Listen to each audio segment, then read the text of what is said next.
Welcome to our Rolemaster actual play session. Ain't No Place for a Hero is a campaign set in the world of Duranarki, the continent of men. A gritty, cutthroat world where politics, sorcery, religion, and commerce are all intertwined and reign supreme. Treachery and murder both come cheap, and characters need to be both smart and ruthless to survive. We hope you enjoy our story, and, as always, may the dice roll in your favor.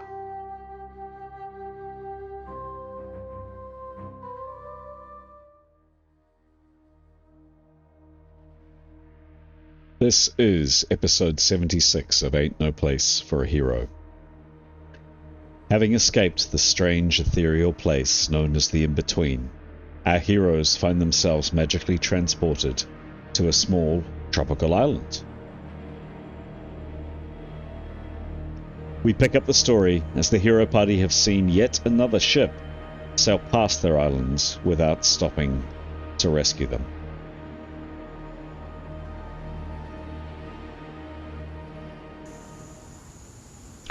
Hello, I'm Chris, otherwise known as GM Chance, and welcome to our story. Here are our heroes tonight. These are the 6 characters that await you in our tale of potentially daring do and being stuck on a desert island. We will hear from each person playing these characters, characters, depending on how many they have in this game, in a minute or so. Just before I do hand over to the players, a really big thank you to all of our community, and we are growing a community, which is fantastic. The numbers of people that are watching these videos keeps increasing, the numbers of subscribers we get keeps increasing, and there are some really nice and really kind messages coming through. Thank you, sincere thank you to whoever it is out in internet land who is watching us. Delighted that you're enjoying our story, absolutely thrilled. Just a request, if you've watched this, if you've watched either this video or other ones that we've made, and you are enjoying it and you haven't subscribed, we'd really appreciate a subscribe. 2 seconds of your time down below to click that little button really does help the channel a lot. Anyway, just hope you enjoy this the tale tonight, and thank you. Another thank you as well to our very own Graham. Graham, who plays 2 characters tonight, both Etienne and Neathanol. We'll hear from Graham in a second. Graham has put in both time, energy, and effort into producing an overview video for this game, and also a document which goes with the overview video. Why? We started recording these sessions quite a chunk through when the game started. So this game started midway through 2020. We're now in 2023, and we started recording at the end of 2022. So Graham has very kindly produced a video which brings people up to date, basically what the theme of the story is about, what the major gist of the story is about, and then there's a much more detailed, more thorough for those real fans in the document that breaks the story down even more. Firstly, thank you to Graham for doing that. And secondly, for those that are interested, links to both the video and the documents are down below in the description of this video. Have a look and have a read if you're wanting to know more about our story. Alright, as per usual, the players are going to introduce their characters, and again, as per usual, at the beginning of the week, we record on a Wednesday. At the beginning of the week, I send out 3 questions to the players to muse on and then to answer. We answer one or two questions off camera, and we answer one question on camera, which they're going to do now. In addition to answering one of the questions now on camera, the player concerned is also going to come up with a question that their character would like to ask another player. Let me try that again. Another character in the party. So I'm answering one of these 3 and then asking their own question. The 3 questions are: what do you expect to get out of being an adventurer? Satisfaction, glory, money, redemption, etc. Was your faith influenced or moulded by anyone special? And then lastly, describe your hometown. Is it large or small, beautiful or a bit meh? And what, if anything, is unique about it? And first off tonight, I'd like to hand over to Alex. Alex, take it away. Oh, kia ora, my name's Alex and I play Keros. Keros is a North woman. She is quite petite in appearance, almost childlike, often gets treated like a child, much to her annoyance. She's pretty emotionally labile, very earnest, some may say a bit naive. She's definitely got a sort of social justice theme to her. She has a rescue cat, Victory, who's now a very important part of the party. And Victory was rescued from a fray earlier in the game. She's a storm mage. She's pretty powerful, throwing some ice bolts and putting up ice walls for people to lick. So yeah, she's a pretty cool character to play. The question I'm going to answer is about her hometown. So Keros comes from a pretty small hometown. So there's only around 7,000 people. Of Kathmia is the name of the town. It's pretty meh, I guess you would say. It's blue collar.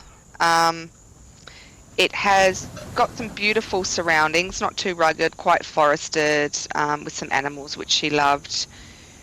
People are pretty small-minded, perhaps not overly bright or well-educated, and she was delighted to get out of her small town when she was picked up to go to magic school.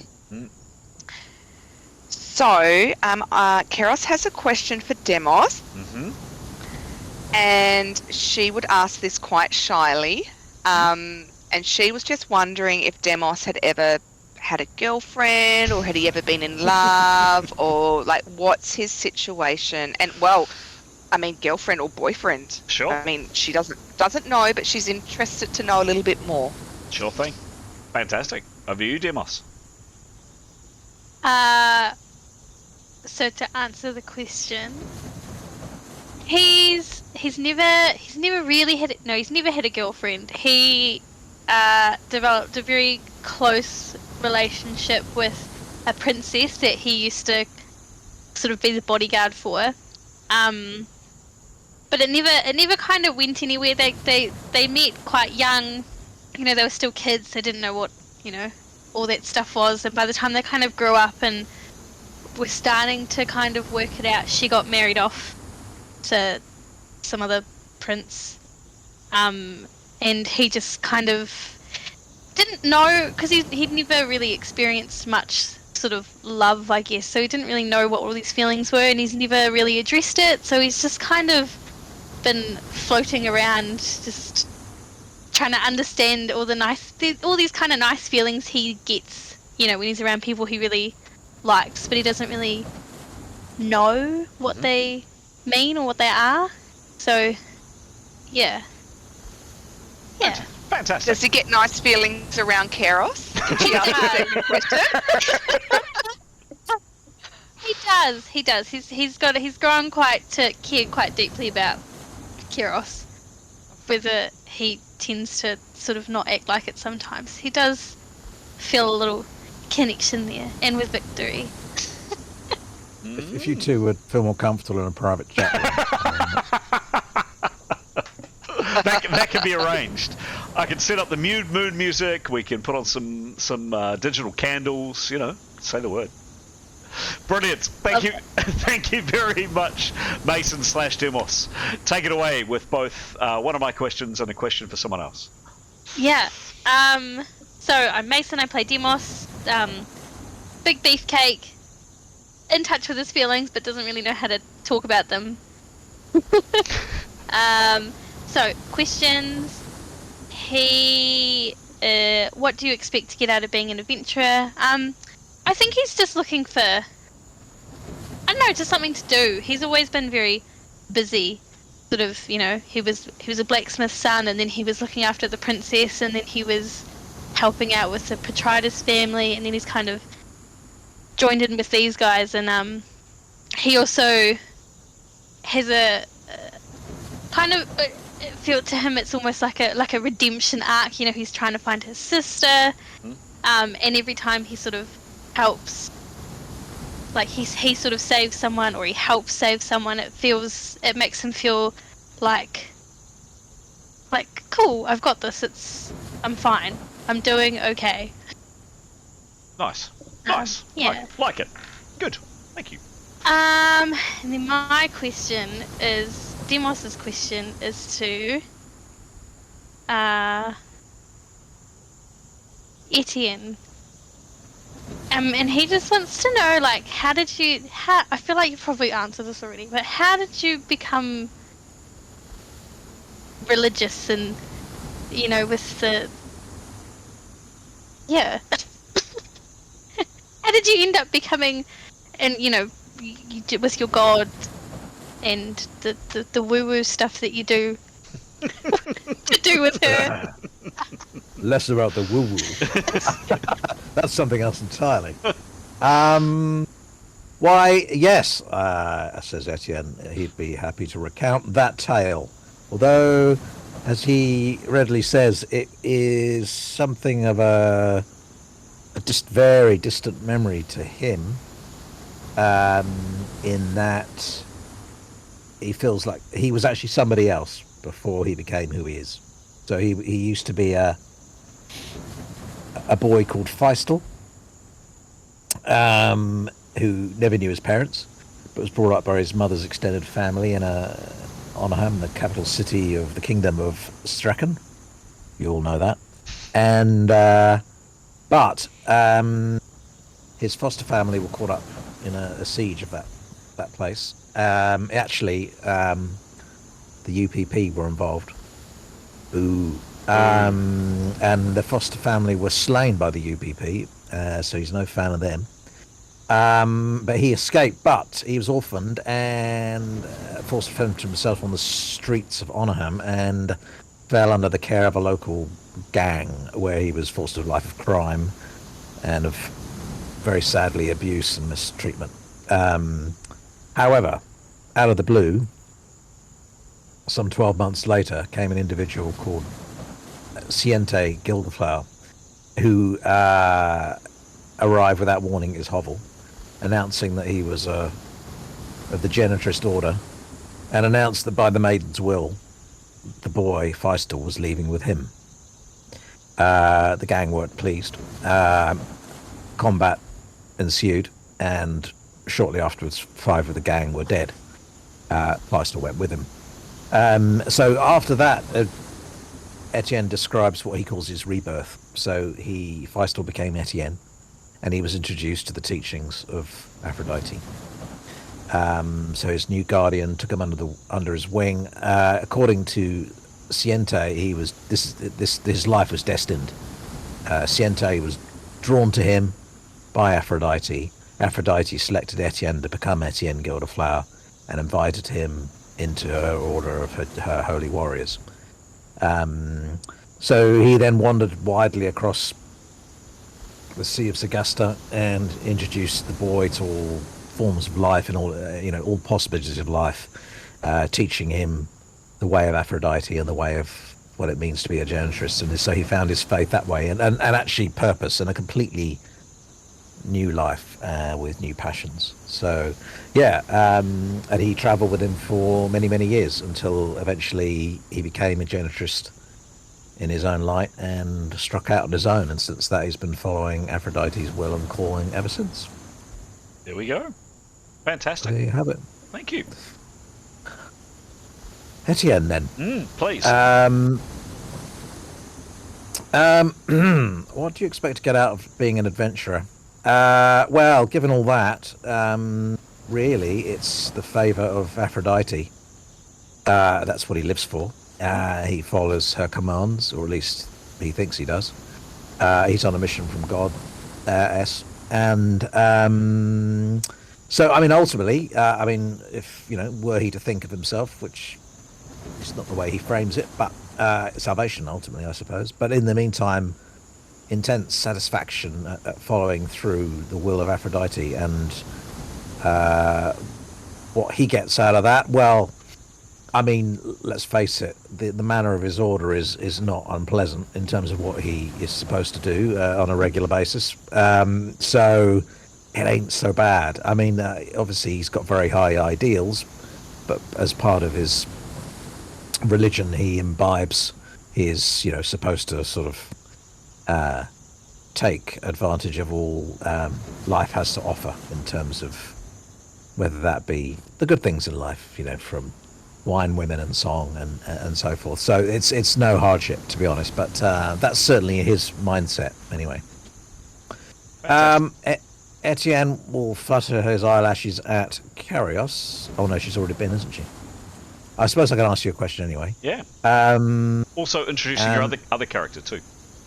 Oh, okay. I'll come back to that. You want me to introduce Neathanol now or later? I think so. Yep. Okay, I'll come back to that then. Neathanol is an interesting character, to say the least.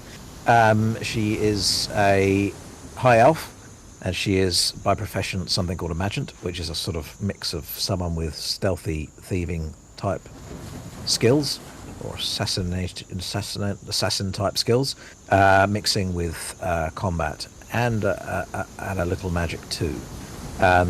She's a complex character with very strong religious beliefs about purifying society of the unworthy. The less said about that, the better. And I suppose I could answer the same question, which is a similar answer in a sense that, yep, she too feels that she's in service to a deity, and therefore, similar to Etienne, has a purpose that she believes too that she is on a mission from her goddess, and has had a lot of suggestion that is actually the case, given several gods have actually shown up, which is most unexpected, killed them, and then resurrected them again, which is an everyday thing to happen. So I think both of them are probably quite valid, really, in their assumptions. But anyway, so yes, she's seeking a wide reordering of society, shall we say, involving a lot of people dying, and ridding the world of the unworthy, as I say. Anyway, so yeah, very similar. And she will ask, who's left? Who hasn't had a go? I've actually just seen that Pete has just joined us. Hello, Pete. Hello. Sorry for my lateness. No problem. Materialised out of nowhere. He has. In that case, I shall ask Leif a question. Okay. Just to throw this straight on you as you arrive. I'm interested to know about whether Leif's faith, or rather his life, was influenced or moulded by anyone. Is there someone special in your life, Leif? That's essentially what I want to say. Cool. So just to frame it up, Leif, because Pete, you've just joined us. Everybody asked, although we're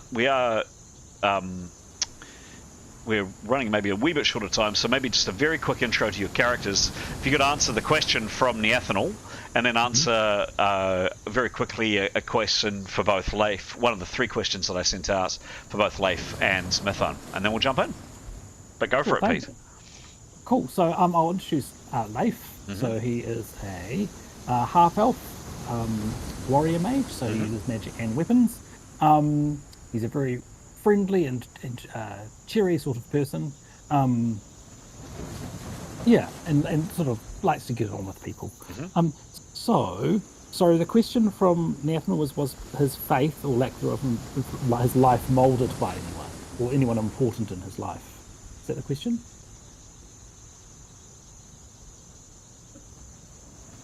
Yeah, something like that. Not currently. So his life. Actually, I can answer both questions. So the question I'll answer for Leif is, what do you expect out of being an adventurer? And the thing is that with his life, he's half elven. He was raised by his human family, his father and the rest of his human family, and they were very important in his life. The most important thing was his family. He raised in a very close family, very loving family, and as of the game, the sort of 5 years before, or 2 or 3 years before he started his adventuring, the last of that very close family had died. So that has been the, so yes, he's got no one particular. They were hugely influential on him as a person, but now he has no one who he particularly feels is, attached to, apart from the party, I suppose, that they've developed into his new family. So, and what does he want from adventure? Is it, what does he expect? He expects to sort of, his family was, he might have other family in the future, but for now he's wanting to be an adventurer, experience new things, because he had always been restricted to, chose to be restricted to one part of the world, basically, and now he's wanting to see more of the world and have a wealth of experiences, basically. Fantastic. Thank you. That was his initial thoughts, anyway. For Mithan, so we haven't talked about Mithan? No, not yet. Nope. Oh. So Mithan is a high man. She is a ranger, so she's very, very quite a large woman. Not a very friendly person. She's not a people person, shall we say. She is very good with a bow. I'll answer. Describe your hometown. Is it large or small? Beautiful or a bit meh? What about what, if anything, is unique about it? So she came from Cathmere, which is a town in part of the kingdom of forgotten. I'll find it in a sec. Yes. Yeah, and I do have it written down somewhere. But but her I chose this question because it sort of has a bit of a background. But her father was one of the mine operators there, or a mason, a quarry owner. So the town's quite a bit of a border frontier town, quite small, definitely redneck. Sort of not particularly well educated people or progressive thinking people, apart from a few. I mean, farms and forests and this quarry. So not a particularly open-minded sort of place. She was quite an odd fish in terms of, her outlook on life, but came from quite a respected family with wealth, and so had a little bit of a privileged upbringing, but also was completely ostracised by this small-minded town. So it certainly formed up her, perhaps, experiences of people not being particularly nice and who are not looking for people to connect with, basically. Fantastic. Thank you, Pete. And what you don't know, because you joined a little later, was Keros described her hometown, which also happened to be Cathmere, and fair to say, almost word for word, or certainly very similar. I think the phrase, it's a bit meh, came up as well. So There we go. Cool. Excellent. Thank you, folks. Well met. That is everybody. That's the team. Great to have you all aboard and well introduced by everyone. Okay, we are now going to quickly switch to the map. And very, very speedily, Graham, you kindly said you would quickly fill us in from what happened last time in a sentence or two, and then we'll get underway. Feel free to chime in, anybody. Go for it, please. 2 sentences. Well, they're going to have to be very long sentences. Okay. A few sentences. I'll minimise punctuation. Well, how do we get here? Well, where are we, first of all? We are on an island in the middle of the ocean with a smoking volcano at its centre, and as you can see here, a series of the remnants of a larger crater now seen as a series of sandbanks within that enclose a lagoon. We arrived here after being lost in an in-between place between worlds, and we thankfully found our way out of that, only to find that we're actually still lost. Now we've arrived back in the world that we're supposed to be in. So we know we are in an ocean not far from where we want to be. Our intention is to connect with a contact called Ningwen, who we think has important information about our quest. More of that, please read the attached PowerPoints. But for the moment, we just simply want to get off this place. We were troubled by some sort of floating undead entity for a time. Well, a very short time, actually, because Karios shot the thing straight out of the sky with a single blast, which is rather impressive. But we have made several attempts while being on this island to flag down passing vessels, of which there have been several, but they seem unwilling to stop, which could be something to do with the fact that this place could be seen as rather cursed, having a floating undead thing flying around it. So we need to try harder. We have given it a thorough search. We have found traces of water and what we think could be pass as food.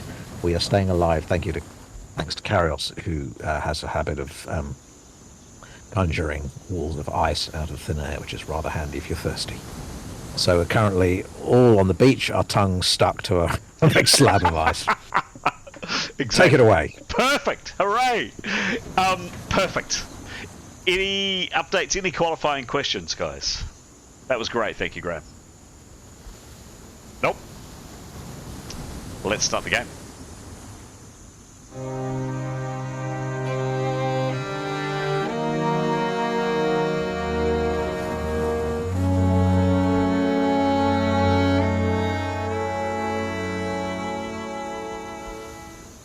So yes, indeed, this is where we begin. The characters have just seen, in the gathering twilight, the second of two ships sail out over the horizon, off in this distance, and night has now well and truly descended. What do you do or say? Demos, you've been awake for a couple of hours after being unconscious for quite some period of time, still trying to gather your wits and figure out what's going on. Anything that people do, say, discussion. Go for it. I think it might be a good idea to keep the fire lit. I'd say so. I think we need a slightly better plan, don't we? Obviously, the volcano's smoking anyway, so the fire perhaps is niche. In darkness, probably more useful. But so yeah, a bit tricky. I do wonder whether next time we see a boat that's within flying distance, maybe that should be our intent. To try and convince them to come over, because I think our pyrotechnics clearly weren't working. I think people think this place is a bit frightening and cursed anyway. What was everyone else's thoughts?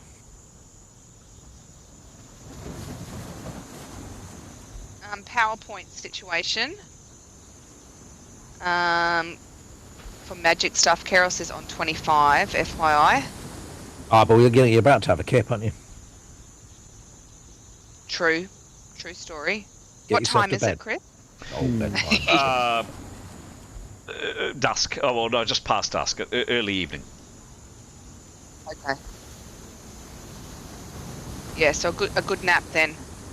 Okay. Yep. All right. Can I check on our position? The position of our fire. that was a fairly reasonable vantage sight line from where we saw the ships. I think.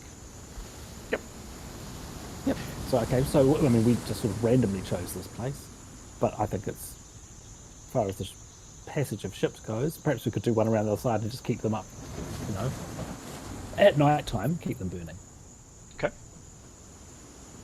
Right. All right. Time passes. By the way, any questions or comments from anybody regarding Demos and what happened in the in-between, or the players know, but I'm not sure if the characters know.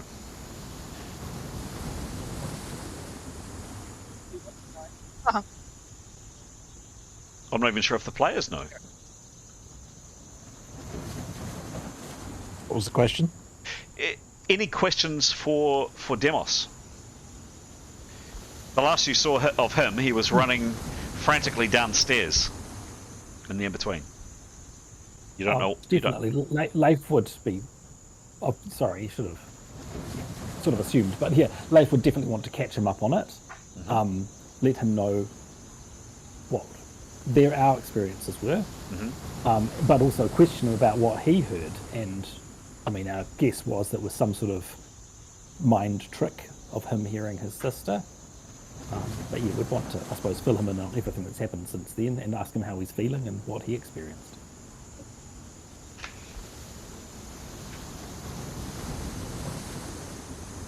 I think he'd stand up at that point and be like, "Oh my god, my sister! Like, did you find her? Was there anyone else there?"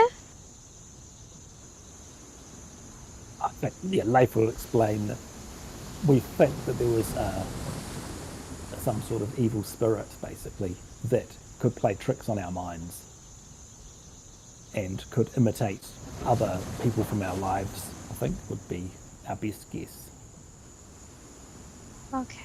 And that she wasn't really there. How does Demos feel about that? But like very disappointed. First disappointed that his sister wasn't there, and then kind of hitting himself for being so stupid, thinking that his sister was there. I think he'd probably apologise, because obviously a lot's happened since I thought I heard my sister. And obviously you guys seem to have done a lot to get us back to real time. Yeah. Okay. I think he'd say so. Yeah, he thought he heard his sister, was just dead set on finding her and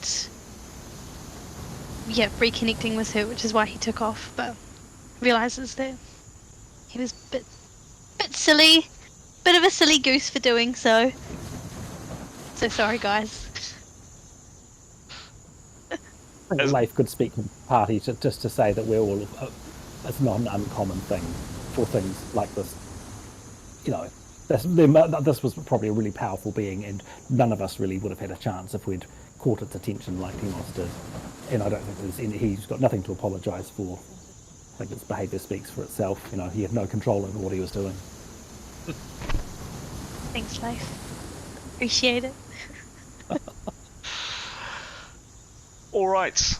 A little just aside from the GM, I still think that was a fantastic piece of role-playing, Mason, because that's what Demos would have done, I think, the way that you've described him. So yeah, just kudos for you for playing your character true. Just as a little quick aside, breaking the fourth wall there and all that. All right, you relax that evening. You continue eating the modest amount of food that you have. You think the food that you have with you, from memory, you had some nuts, is that right? Correct? You had some nuts that would provide nutrition, am I correct? Yeah, we've got a week supply, yeah. Okay. So fair to say you've got another six... and some soup. And some soup, yes, don't forget the soup. So another, I think we said another, from memory, please correct me if I'm wrong, and I may not be right on this, I think we'd said another 3 days of rations and then 7 days of the nuts that you had. Does that sound about right? I thought it was the other group that had the nuts.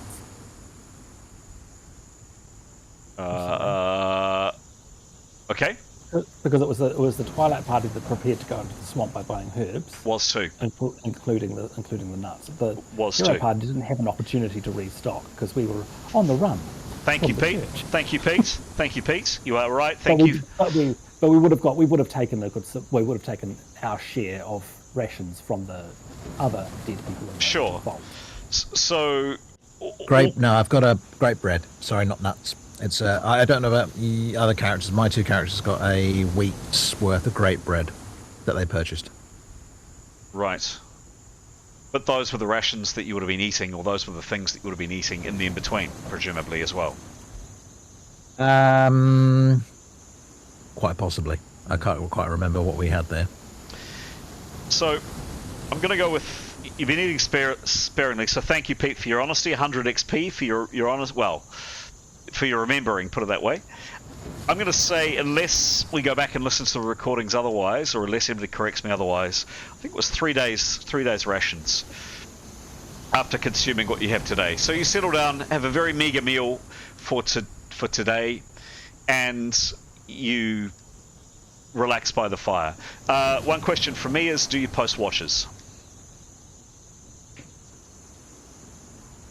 Oh, definitely. I think we had a watch schedule. We do. Before the boats. Yeah. Yep. If someone could dig that out in the next minute or so, that would be handy, just so I know that. So fair to say the night is largely uneventful. And I say largely because, rather unfortunately, about partway through, the drizzle that you're experiencing earlier on suddenly intensifies, and at around midnight it just starts bucketing down. It's raining very, very heavily. It will be a real trick to keep your fire going. What do you do?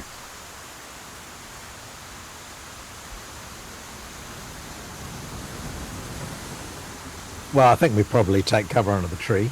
Okay. Under the trees. Does our weather mage have any rain protection? She's just going through her file of facts in her brain as we speak. What about this spell? Right. What about rain protection? Oh, What's that do? Foot barrier surrounds target. No rain or other precipitation can penetrate this barrier. This also provides a +15 to the target's resistant rolls and defensive bonuses against water-based elemental attack. Excellent. How long does it last for? Level 4, 10 minutes a level. Okay. I'm just still going through the file of facts in case there's something else.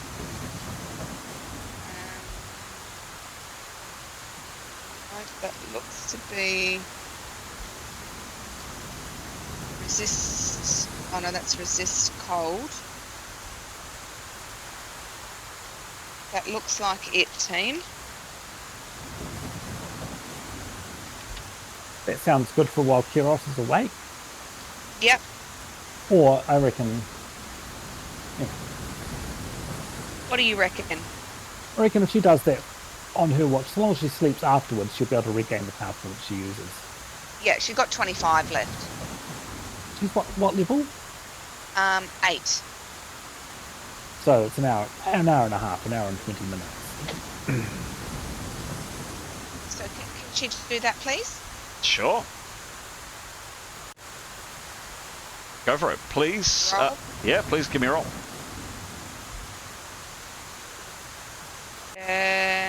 What did I get? 54. The spell is... It will be... Just 1 second.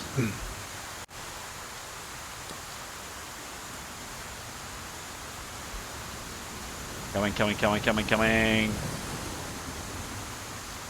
Is successful. Huzzah.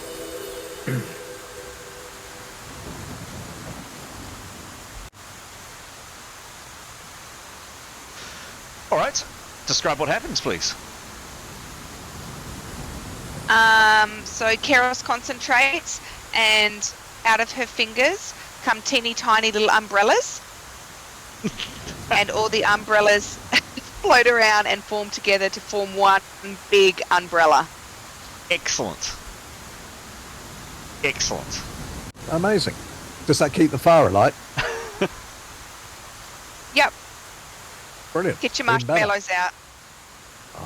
I haven't even got nuts, as it turned out. We could do some toast. Oh, who invited you to the sleepover? Beach. There's some red berries. Why don't you go and eat them? I'm good. All good. All right. Nice work, Keros. So you protect the fire, hour and a half. regret to say, you do get some sleep later on. You regret to say, unfortunately, the next day dawns and it's still raining. It's raining hard.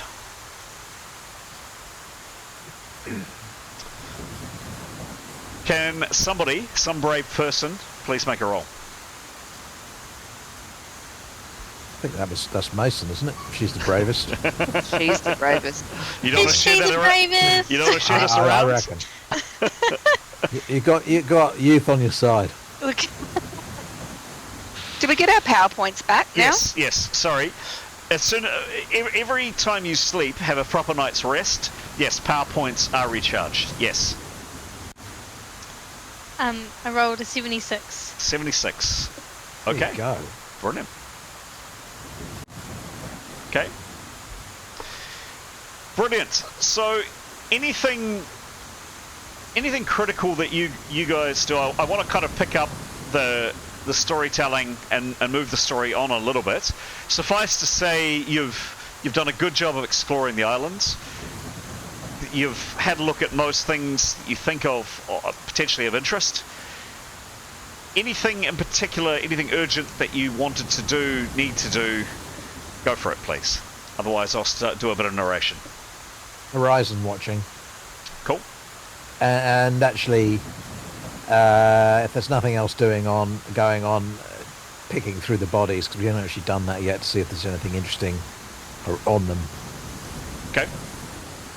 And safe food collecting. Safe food collecting. So not the crabs, not the dodgy crabs, but any food that looks safe. Okay. Yep. All right. Cool. So first things first, you check the bodies. There was one round here, if you recall. There was another body that was at the bottom of a cliff around here. And there was this rather unfortunate specimen here. And then if someone wants to do a fly spell, certainly the safest way to get up there would be to investigate the body that's up here.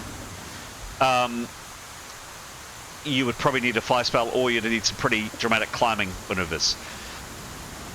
Tell me if you're wanting to do flying or not. Lads, happy to do a wee fly up there. Yep. Okay, give me a roll, please. With prep. 68. 68, sure thing. Spell is successful. So let's have a look. Yeah.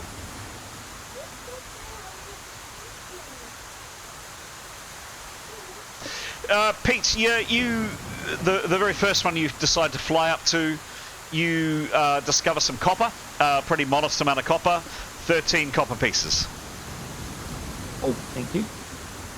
The other three, one here and the other two here. Let's have a look.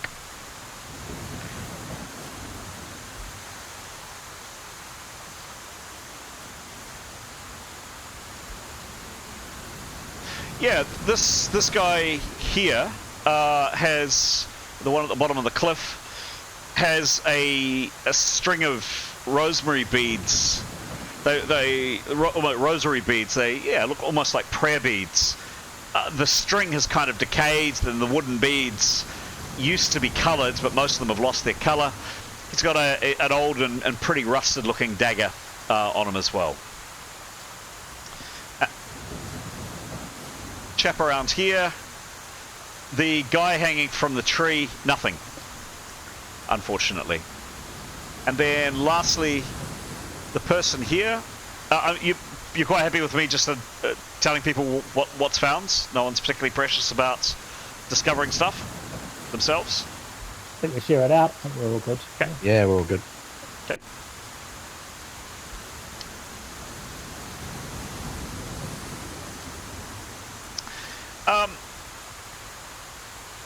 Yeah, you find what was perhaps the, well, you can figure out it was the remains of an apple. I mean, it's completely inedible now, but some apple seeds. It's got a couple of bent nails, of all things. He is wearing a ring, however, and I will pop that. I will find that in a second. Popping it into Discord in the party items in a second. It'll just take me a minute or so, guys.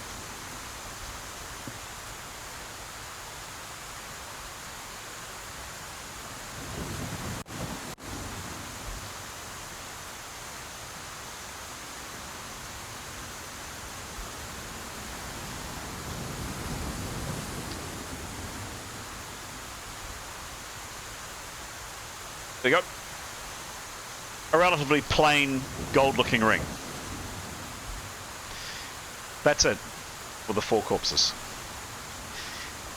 In terms of food gathering, yes, you excuse me, you safely can walk up here and you collect some bananas. They're growing off a tree, not actually on screen, but around here-ish, that Keros and Neathanel spotted, and you're able to gather them with relative ease.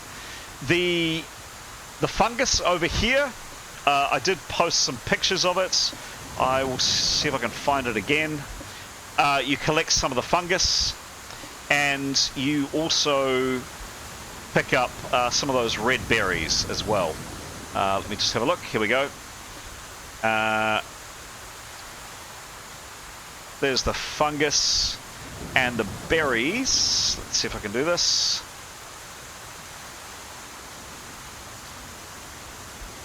No. Here we go. I'll do this. You can see that on screen? These guys here. Yep. Yep.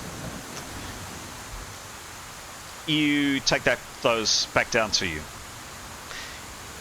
About mid-morning, so after gathering has been done, after checking bodies has been done, you do it at first light. You're all scanning the horizon, and yes, fantastic. There's a ship. This one is you've seen several, 3 now. A couple of them have been distant, or 2 of them have been quite distant, and one of them yesterday was reasonably close. This one, unfortunately, again, is way out to sea, a long way out, but quite clearly, you're all gathered around, and you can quite clearly see the sign of a sail over here.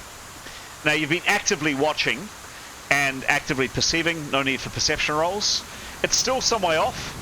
You were probably a bit late spotting the ones last night because it was dark. This one, you even despite the rain, you've seen some, earlier on, so you have more of a chance. What do you do?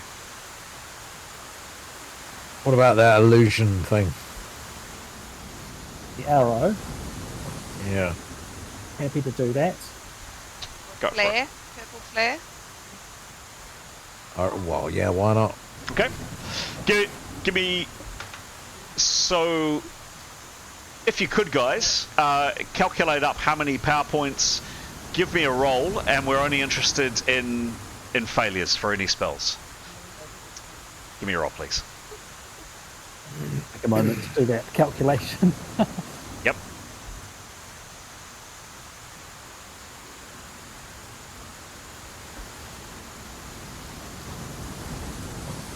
Did we need to go higher to cast, or were we happy with the height we were getting? Yeah, if we've got a bit more time this time, Leif You can do. certainly go a bit higher. Yes, you do. So, yep.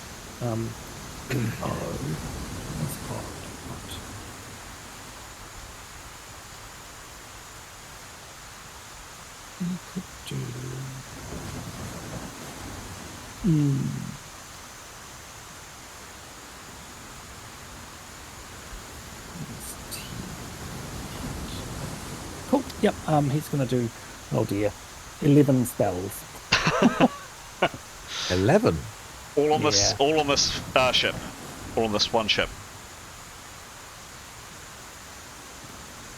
You're, When you you're- put it like that, I don't know. I'm just putting it out there. okay. How come so many? Well, just because it'd be bigger. Would Oh, it I be see. 5? Well, in case, what if there's another boat, it's a bit... Yep. Okay, Yeah. make it 6. Oh, I think I've got the... Yeah. 6, so 7 spells. Okay. Give me 7 rolls, please, Leif. And interested in failures, 1s or 2s. Yep. Nothing under 21. Fantastic. I'm not going to do 7 lots of spell effects, but the spells go off. One thing I was saying, Pete, just in your absence, I don't know if you saw the note from me, quite a few notes on the WhatsApp chat, but there was one around adding flavour and colour to magic. So please feel inspired, no pressure now, of course, but just in general, feel inspired to describe what happens in glowing terms with your spellcasting. Sure. I suppose in this case, I don't know. Well, I suppose we would have discussed it, but do we want an arrow or a flag? Thing? Arrow? A big flag with a pussycat on it. Yep, sounds good. Big Done. purple flag with a gold pussycat, right? Done. Yeah. Or black. What colour's Victory? She's a tabby, so A tabby pussycat. Let's not Excellent. go black. That might look like a pirate flag from a So distance. big purple flag. orange, an orange cat. With an orange or a tabby Pink. orange cap. Pink. Yep. All right. So it'll be done in 6 sections. So it's a 20 foot by 30 foot Wow. illusion. Yep. Make it 200 foot in the air, 200, 300 foot in the air. Okay. And he as he casts the spell, because it's a lesser illusion spell, sound light mirage. It's create any simple or mobile scene, image or scene in an area of up to 10 foot. Mm-hmm. So he would sort of concentrate with his hands for this spell, because he can be overt. He'd Yep. concentrate with his hands in a sort of ball shape, and then as he was casting, he'd revolve his hands and sort of cast the illusion out each Excellent. piece.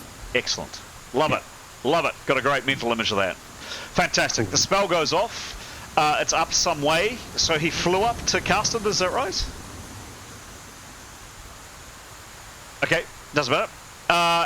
And what I'd like... Oh, sorry, I was back on mute. Yes, that was the 7th spell. So The 6 7th spell. spells, Yep. and then the 7th one was the fly. Yep. Okay. Could I please ask now for someone to make a roll? And again, no pressure. Mason. Poor One Mason. moment, caller. Poor Mason. God, no pressure. 53. Lovely.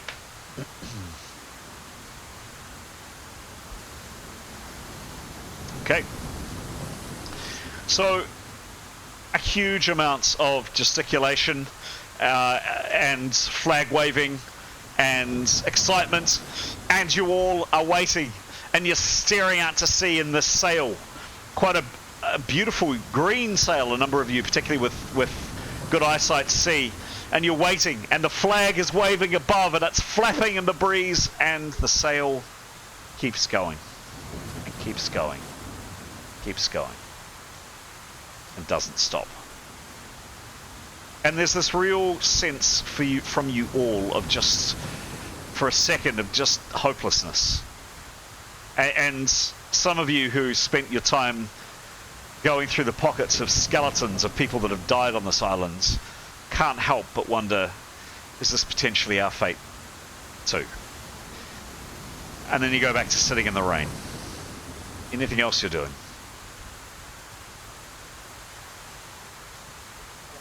Build a bigger fire. Too wet. No, it's too wet.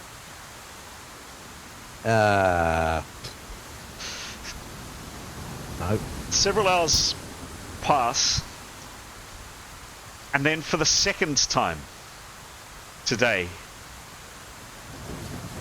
not only some more good news, there are quite obviously decent number of ships, and they've all you saw one. The very first one you saw, if you recall, was over here.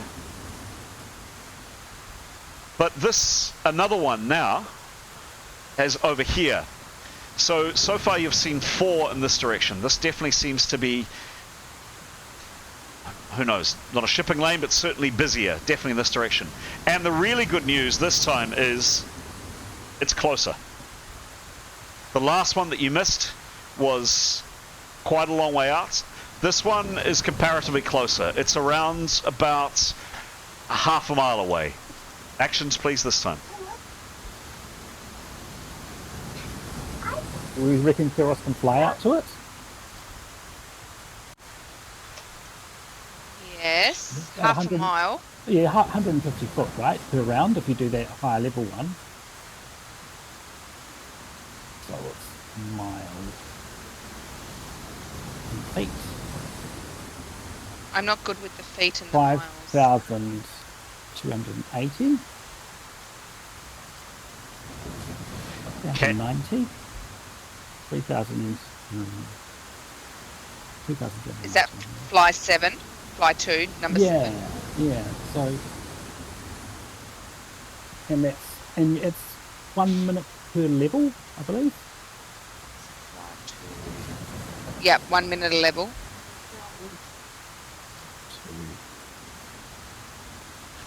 Oh, Gosh, I'm glad you're doing the maths. I'm doing the maths wrong. Excuse me. So, 150 foot per round times 6 equals 900 foot per minute times 8 equals 7,200 foot in the duration of your spell, and you've got to go 2,630. So you're well overshooting. You've got enough for one of those fly spells. You've got more than enough time to get there and back again. Yeah, the getting back's the good bit. Well, yeah. So sorry, what was the result of that? So at 150 foot per round, Yeah. for 8 rounds is 7,200 foot. 7,000, and a mile, 1 whole mile is 5,000 foot. Easy. Yeah. So you're doing half a mile, which is 2,600. Just what's your charm like, Karios? True. Only because he could send Etienne, only because he could, on arrival, cast a spell called the Voice of Reason. For as long as the caster speaks, the one target will believe that the reasoning and ideas the caster expresses are correct and valid. Yeah, I don't want to fly out there and get shot. Not ideal, no. Charm, where will I see that? It's a skill, so either seduction, charms combined. If you don't have it, you'd have a negative 25 modified by your presence skill, Graham. Presence and something else. Stat. Empathy. I don't have charm. I have empathy of 100 plus 20. Yeah. Well, how about flying? How would you consider flying Etienne out? Yeah. Because he's got a charm of 73, and he can also cast spells to persuade people. Yep, no, Keros is very happy with that. And we're certain he can get there and back without any problems. So long as the spell isn't cancelled. I've just googled 1 mile equals 5,280 foot. Okay. So plenty. We've got plenty. Yep. Question: is the white flag recognised in this world? Yes. Yeah. A form of surrender. Yes. Anybody got any white flag? Pair of pants or something? Well, Shirt? Actually, anyone got a white shirt? Fair to say, most of your garments are probably not white anymore. Give him a quick wash. Covered in red and blood stains and no matter what. Now, Victory has a little white bandana tied around her neck, conveniently. Just like that. Hang on, does Victory? Jokes. Jokes, I'm joking. Demos's clothes might be a bit cleaner than everyone else's. I don't know. Well, it's going to be a bit. It's going to be a bit risky, this, isn't it? But I think it's got to be done, right? Agreed. Yeah. Unless somebody makes him invisible so they don't see him coming, and he just appears on the boat. That might be preferable because then he can make himself visible and claim he swam. Yep, we can do whatever Etienne is comfortable with. Okay, well, while they're preparing the spells, Etienne will get wet. He obviously won't wear his armor. He won't carry weapons. Okay. And he'll obviously, yeah. Okay. Now, are we prepared to offer a reward? I assume we are. Yes. Yes. We had some ingots, right? Yeah. I mean, we don't have to, pay that much, but we'll just say, we will happily pay our passage. Yeah. Would that work? Good idea. Okay. Yep. And we got Okay. here from we talked about this last time. We did have stories prepared. I can't remember what that story was. What was our story? Was it Magical Adventure or Shipwrecked? I can't remember. It was we were traveling, using the Navigator stones. navigators, and we ended up here. We can't work out why. Yeah. Does You're that right. sound like? Swimming to shore with ingots doesn't really make sense. Yeah. From a shipwreck. Possibly not. Yeah. All right. Tell me what happens, guys. Well, now Etienne will get wet. Yep. And then who's doing? And he's not taking his armor. Any weapons at all? I don't really. He's not going to fight a whole boatload of people, so I don't think there's much point. Yeah, I mean, I think he'll keep a dagger on it, but no, nothing else. Okay, sure thing. But in his boot or something. Yep, sure thing. Done. Who's casting what, please? And make some rolls. I can do the fly 2 spell. Mm-hmm. Do you want to be invisible first? Well, yes, probably, because I want to, fly for as long as possible. I can do that as well.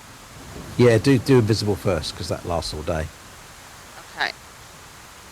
Rolling now. 31. 31. The spell is successful. Nice Now one. don't move. Yeah, stay where you are. I can't see you. Because now I have to do fly 2, Mm-hmm. which is 12. That's also successful. Are you flying? Did I get you? Are you Etienne? I believe I can fly. Excellent. All right. Before I'm going to change the way we usually do this, because I'd like to keep the sound effects going. Can I ask others, please, in a second, to move into trap room 1, and Graham, you and I will remain here. What I would also ask is for one brave person. And by the way, Mason has been very brave. Does someone else want to be brave to make a dice roll? This time it's a different dice roll. It's a 1d20. Mason was doing a great job. That's, we wouldn't fire her yet, would we? Let's not break it. Yes. Nice to have someone to blame, isn't it? Yeah. Absolutely. All right. I guess I'll take one for the team. Hey. 1d20, please. 1d20. Yep. Make this a good one, because it's going to count. 7's great. Love 7. Okay. 7. 7. Yes. quietly acknowledges the best number, I think. Okay. All right. How interesting. How very interesting. No, Very. I'd rather it was dull. Roll again. Yes. Oops. Hang on a sec. 1 second. All right. If I could please ask for others to jump into the room. And, yeah. Graham. I shall narrate.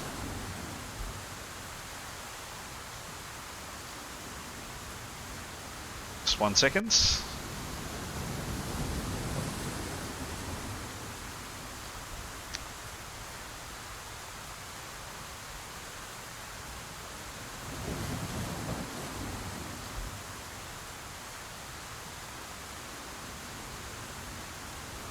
Okay.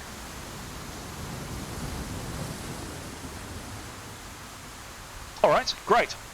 So, you now can fly, Etienne Gilderflower. You are also, so your companions inform you, invisible. What do you do? Head off. Head off. Now, I can't prepare and fly, can I? No. No. Okay, well, I'll head off in a direct line to the ship. Okay. Keeping a good sense of where the sun is Yes. and where the island was behind me, if that makes sense. Sure. I mean, it's torrential rain. Oh, not sun. Sorry, not sun. Okay, I'm want to be cognizant of the direction in which I'm travelling from. I want to have an awareness of that. Okay, sure thing. So, you know, it takes quite some time. It's quite unnerving being this far out in the open ocean. I mean, you are, you know, if something happens, Etienne may or may not be a good swimmer, but he's only got one hand. And, yeah, it's a little bit nerve-wracking.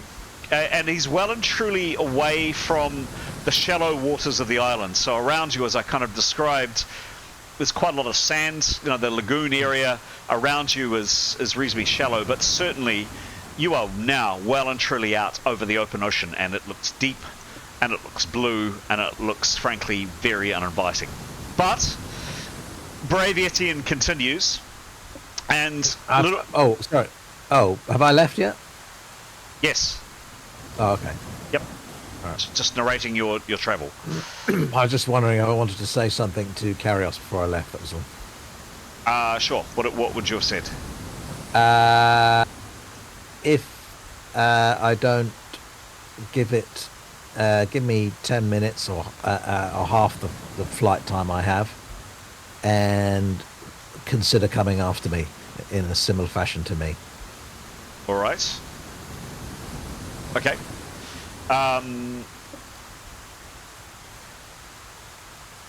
Okay. I'll recount that to the players. I'll recount that to the others. Okay. As described, out over the deep ocean, and little bit by little bit, the ship draws closer, or rather, you draw closer to the ship. This is what it looks like. And a bit more information the closer you get. A majestic ship with a grand presence. It's large golden sails, so different colour to what's on screen. Catch the sunlight, or it would do if it wasn't pouring with rain. And even in the downpour, it's quite a dazzling display. It's painted in intricate patterns of gold leaf, and basically creating an appearance of both opulence and luxury.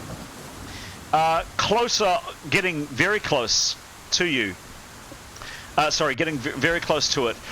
You do notice, as you're kind of trying to figure out how and where to land, that it looks incredibly spick and span, highly polished, and extremely well maintained. Good number of people are out on decks, up in the riggings, and the ship is going along at a reasonable clip, but not extremely fast. There is, by the way, in this world a substance. It's known by different names, but you know it as Cashin. Cashin is a grey substance, kind of a rock. You mine it, and you put it at the back of ships, and it bubbles away, and it creates energy behind the ships. And sailing ships for the last 200 or 300 years have been using this if they want to get somewhere particularly fast to propel themselves along. This doesn't clearly have Cashin, but there's a decent enough wind out, and it seems to be moving at a fair clip. Well maintained, beautifully gold inlaid, and quite an attractive vessel. Pretty, reasonably busy. Well, moderately busy on deck. There is a lot of rain happening, so presumably some people are keeping out of the rain. But moderate, say 15, 20 people either in the riggings or on deck, pulling on ropes. People up at the steering wheel. That's the wrong phrase. What do you call it for a boat? Tiller. Thank you. Tiller? No, Isn't it? No, not for a galleon, I don't think. Oh, maybe it is. Let's go with tiller. At the helm? No. Take the... We'll go with it. Sure. Keel? No, that's the underneath. No. Cool. What do?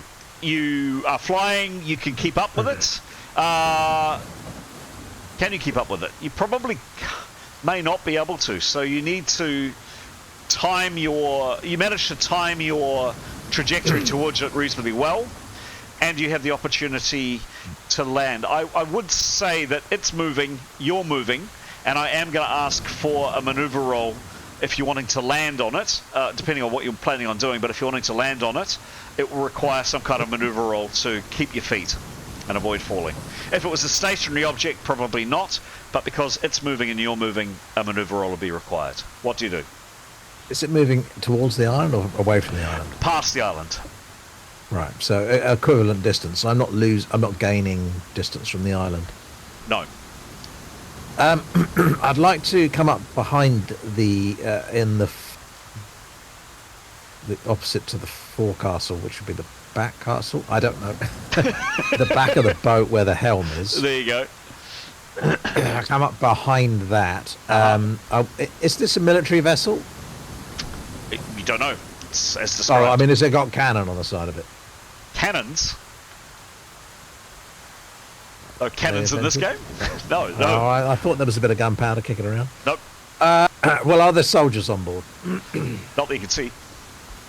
So I'll come up behind it. Now, obviously, there's a raised bit at the back of the boat, right? Uh-huh. There's a rail.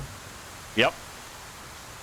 So, presumably I can match my speed to the speed of the vessel? Not really. I'm being a bit generous, to be honest. The ship is making decent progress. You are slower than it. You've realised that you're slower than it, and you've needed to tack towards it. So you will be able... I'm being generous, and for the sake of moving the story on, I'm saying that you can get up to it and approach the ship, but no, you can't keep up with it. Okay. Who's on the back of the boat? 5 people. 2 people at the tiller, I think we agreed on, and a couple of people helm. There you go, and a couple of people around the back dealing with ropes and rails and other nautical things. So I'm aiming for a spot where no one's looking. Okay. So presumably the person on the tiller's looking forward. Yeah. So I'm really looking to kind of land at Yep. the back of the boat, Yep. where someone. So if I become visible, Understood. So I understand your intention. As mentioned, the ship is going faster than you.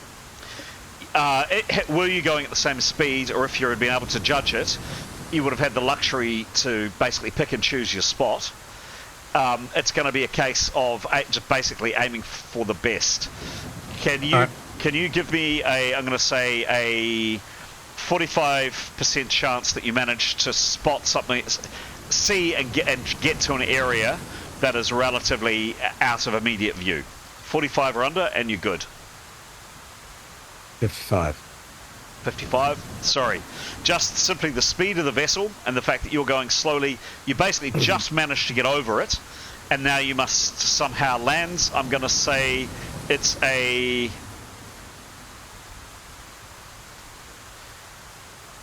It is a...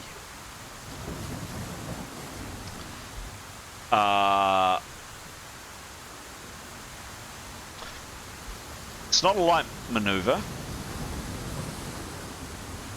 It's not a hard, because the boat's not going blindingly fast, nor are you. It is a medium maneuver. You could use, happy to use either agility or some kind of associate skill, acrobatics, something like that, to land in a way that lands you gently. Agility's fine. Agility? Sure. Give me a roll. Yep. Oh, for fuck's sake. Sorry? 5. 5. Roll again, please. Oh, disaster. 90. Oh, for God's sake. What was the roll? 95. Roll again, please. Oh, well, this is all over, isn't it? 72. What a disaster.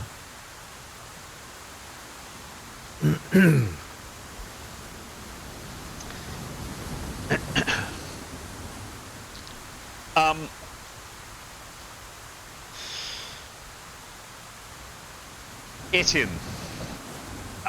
are you...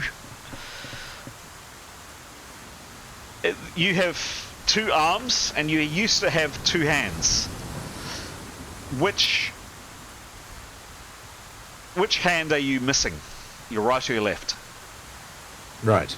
You're missing your right hand, okay? Think so, yeah. Okay, all right.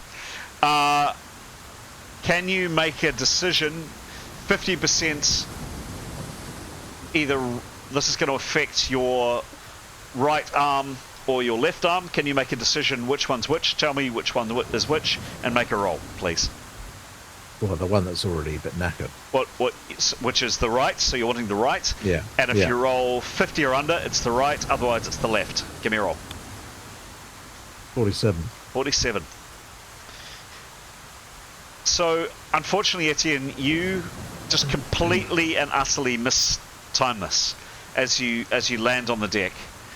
Your foot slips. It's a combination of your foot slipping from underneath you. Oh, I do. Sorry, I should say my agility. Does the agility bonus count here? Yes, it might do. Yes, it might do. It makes a difference. It's quite high. It's 42, you see. Okay. Oh, good point. Yes, it does. Thank you. Well done. Okay. Yes, that does make quite a difference. That was a really good call, Graham. Thanks for reminding me. So in that case, it's going to be not your... You don't end up with a broken wrist. You're pleased to hear.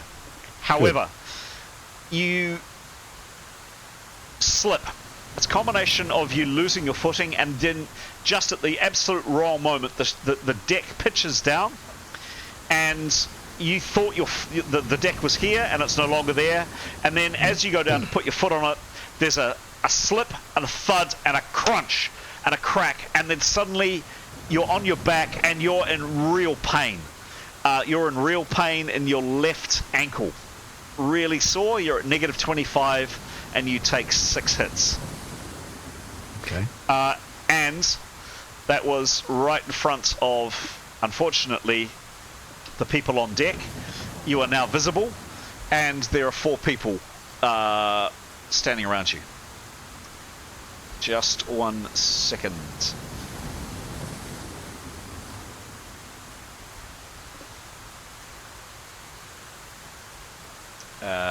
You did heal another few hits overnight. 24.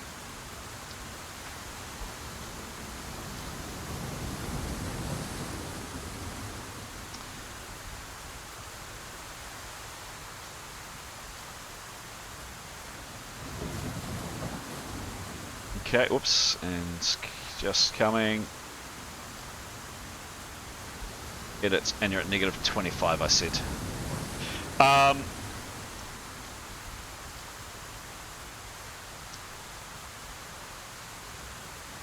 Slip, fall, whoops. Oh, you can see that, damn it.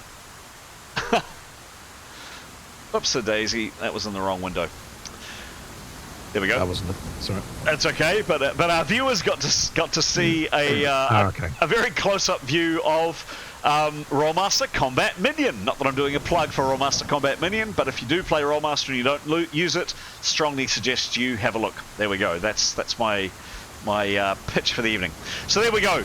Etienne, you come into land, mistime it, the ship pitches down, there's a crunch, and you yell in pain as your leg and your ankle twist from underneath you. You're in not agonizing pain, but in quite a lot of pain. Negative 25, you're flat in your back, you've just lost 6 hits, you're now completely visible, and there's a shout of alarm from the 4 people standing around you, the 2 at the tiller and the other 2 doing other nautical things around you. We're going to hold it there for a second. I'm going to give you the luxury of a chance to think, and I'm just going to go and let the party know what you said to them just before you left. Hang on a sec. Back in a sec. I'll leave you. No, the camera will follow me. Back in a sec, Graham. Cool. She does it volunteer. She does it like. Oh my god! Wow. Yeah. Hello, And folks. she works in charity shops, and yeah, she's so cool. Hello, folks. This is Hello. turning out to be a very interesting game. So just a quick note. As Etienne set off, Graham wanted me to relay this to you. He said to say to everybody, so this disembodied, invisible voice said, if I'm not back within, estimate half the time it takes me to fly back, can someone please come out and get me? Investigate the same. Oh, God. No pressure. But sure. There we go. And, Yeah, no worries. I'll head back in and rejoin Graham. Woo.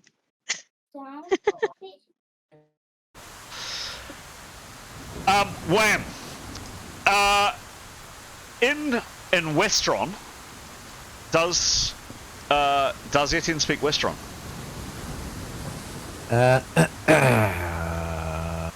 Yes. Okay. 7. What the hell are you doing? Who are you? What are you doing here? One guy's fumbling for like a staff, or sorry, it'll probably be some kind of pike. The other one's picking up a cutlass from somewhere. Etienne, what do you do or say? They're clearly panicked. And then one's screaming, "Alarm! Alarm! Alarm!" He'll put his hands in the clear supplication. Mm-hmm.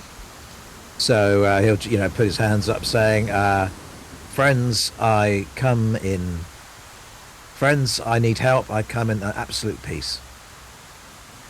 Friends, I need help. I'm sorry to intrude, and I come in need of help. Who the hell are you? What are you doing sneaking around? How did you just appear like that?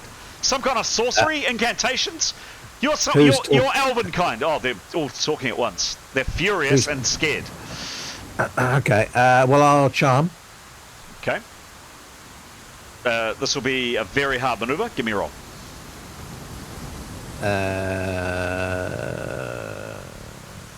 Okay. 83. 83. Plus 73. Okay.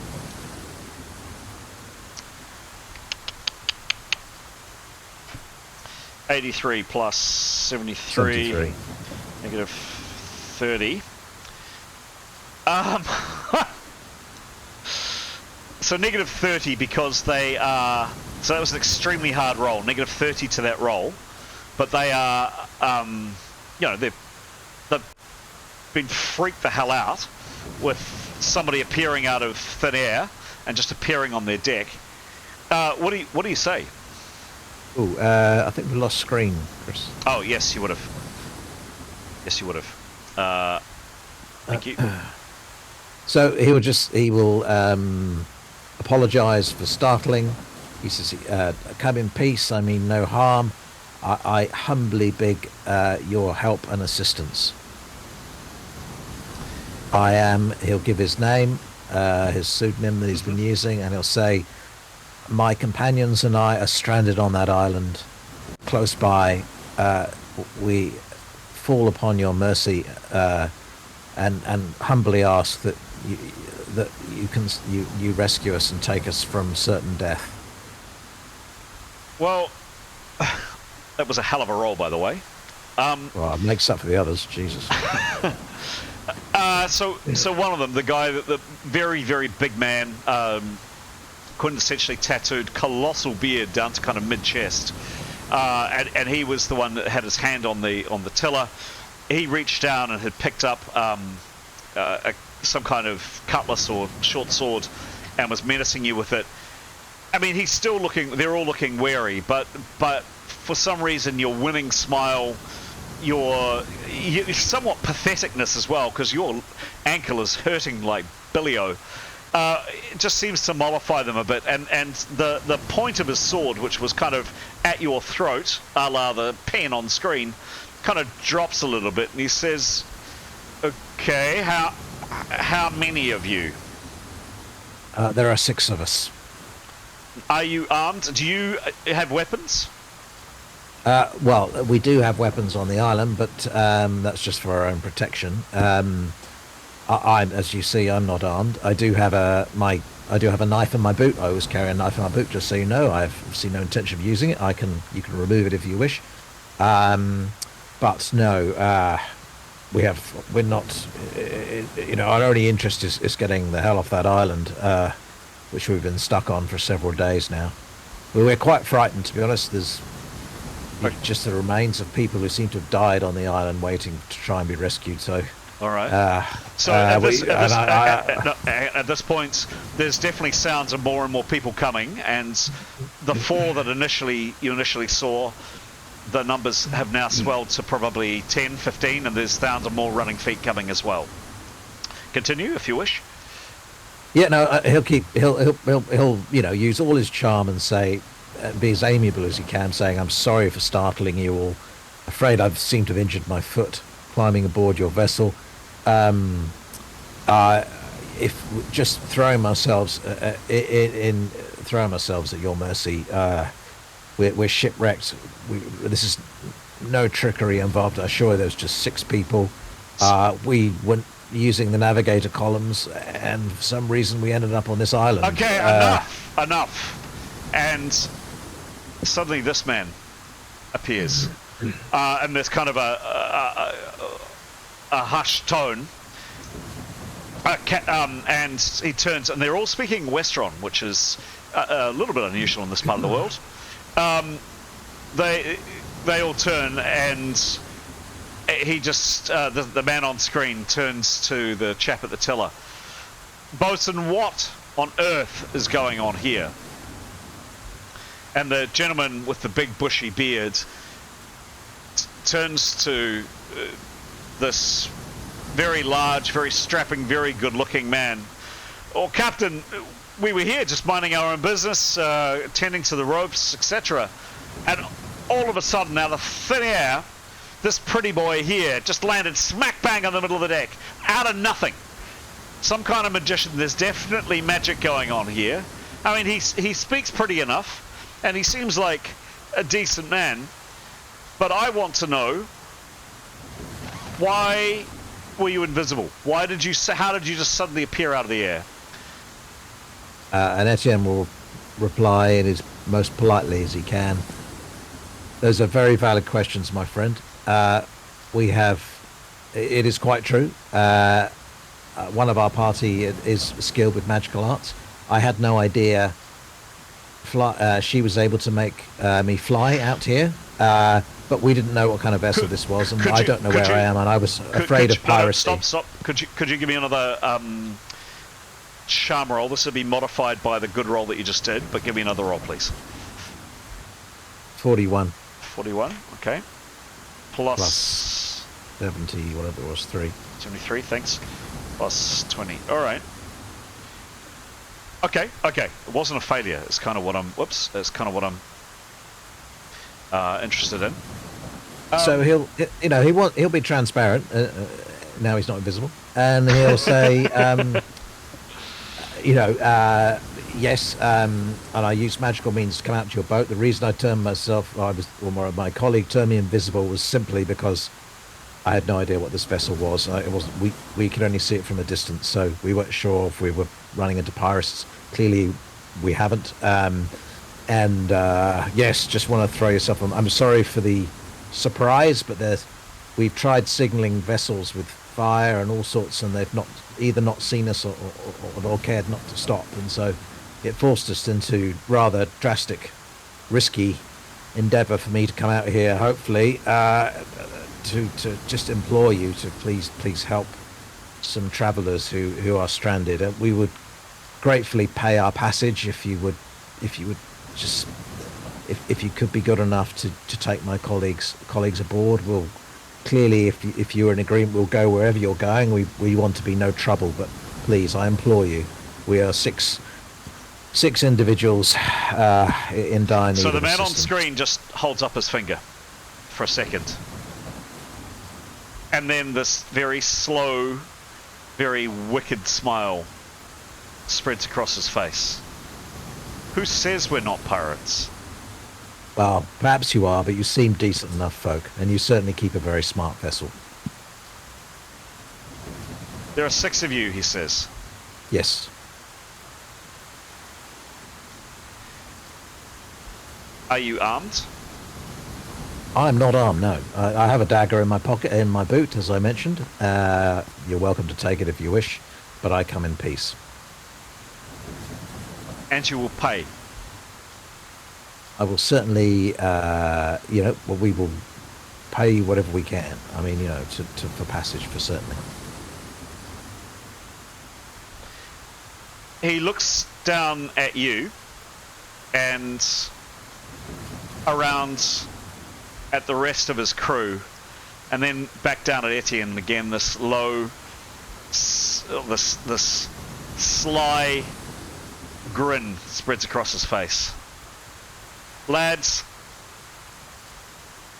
lock him in irons, and I'll deal with him later. And Etienne, you're dragged roughly to your feet, and you're marched off down below deck. Anything you say or do?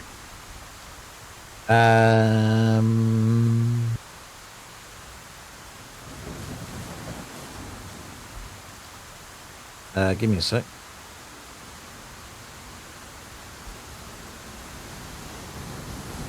They have, by the way, they are lifting you to your feet while he's. No, hang on. Hang on. Not real time, obviously. Can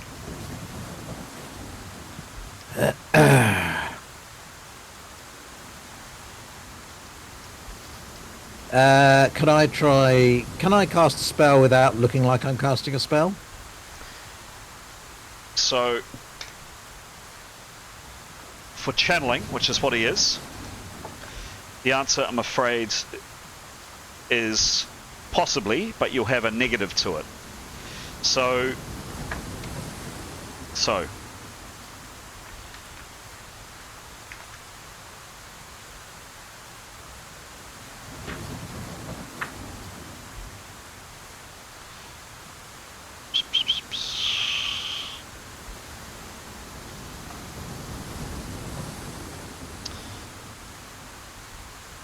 So you definitely need to normally use your hands, and you definitely need to... This option allows the spell cast when the caster has no free hands. Cast with an object, blah blah blah blah blah. So you have a negative... before I'm clamped in irons, definitely. Hang on.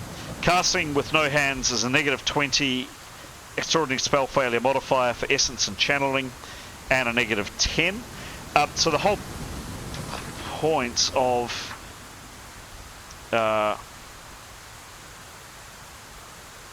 here we go. Channeling spell casters draw their power from their deity blah blah blah blah blah. Metal seems to interfere.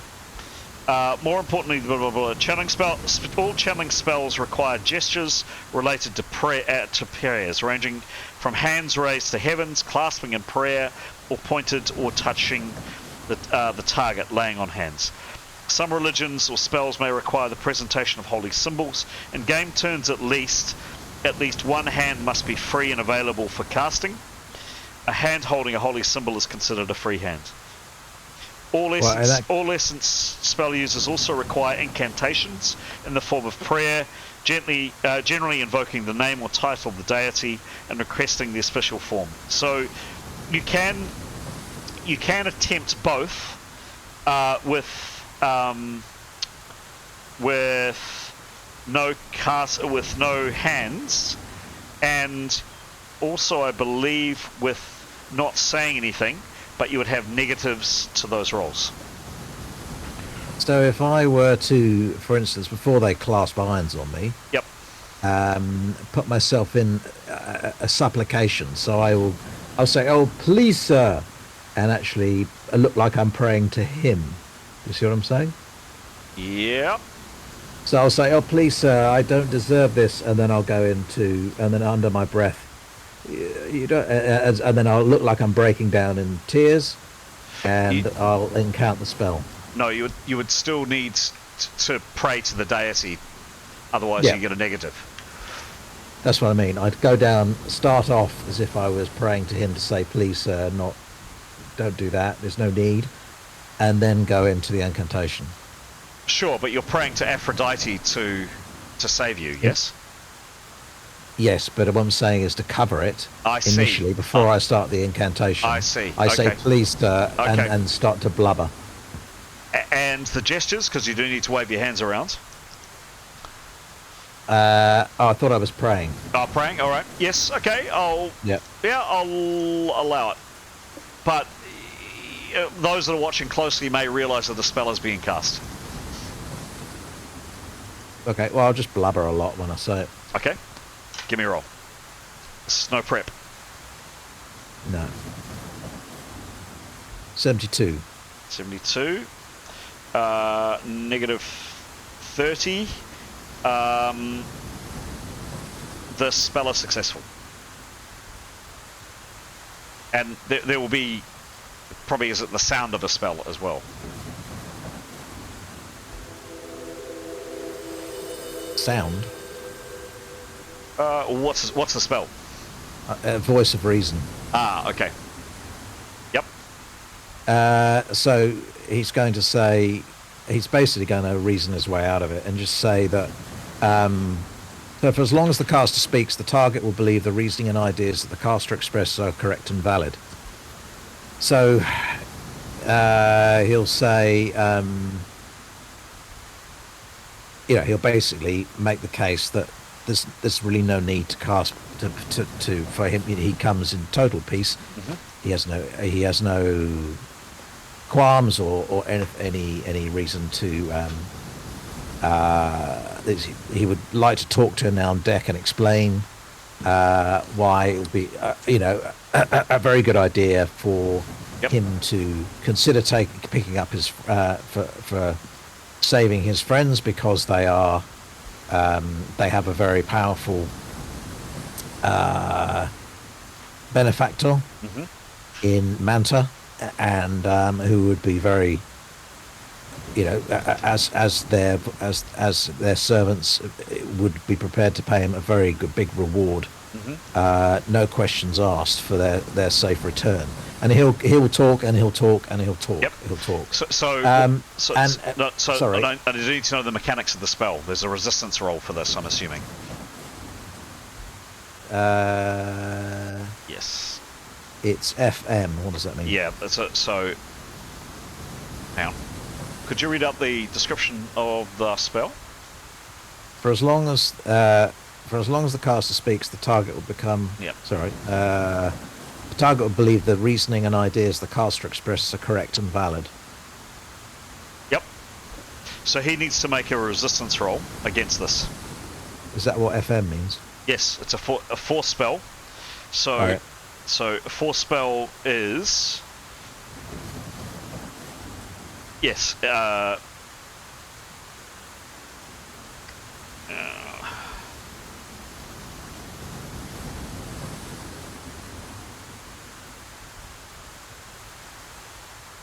Yes.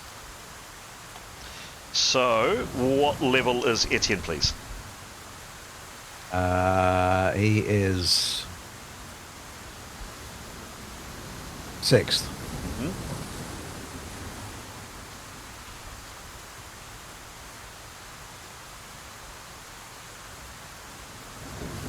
Okay.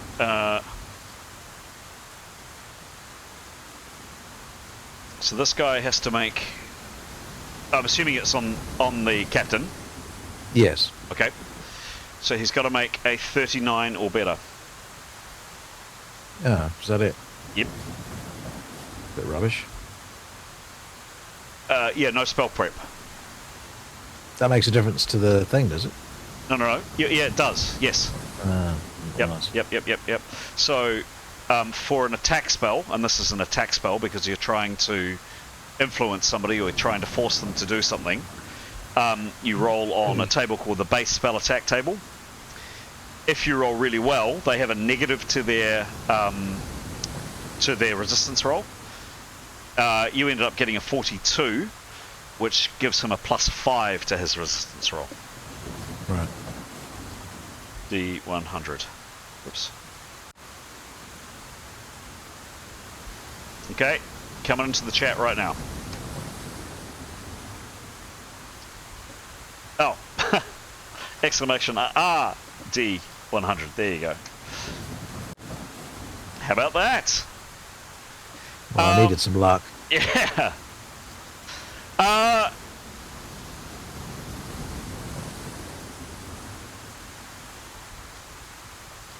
Okay.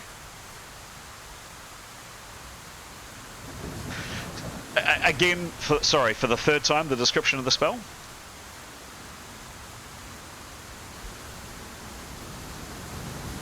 For as long as the caster speaks, the target will believe the reasoning and ideas the caster expresses are correct and valid.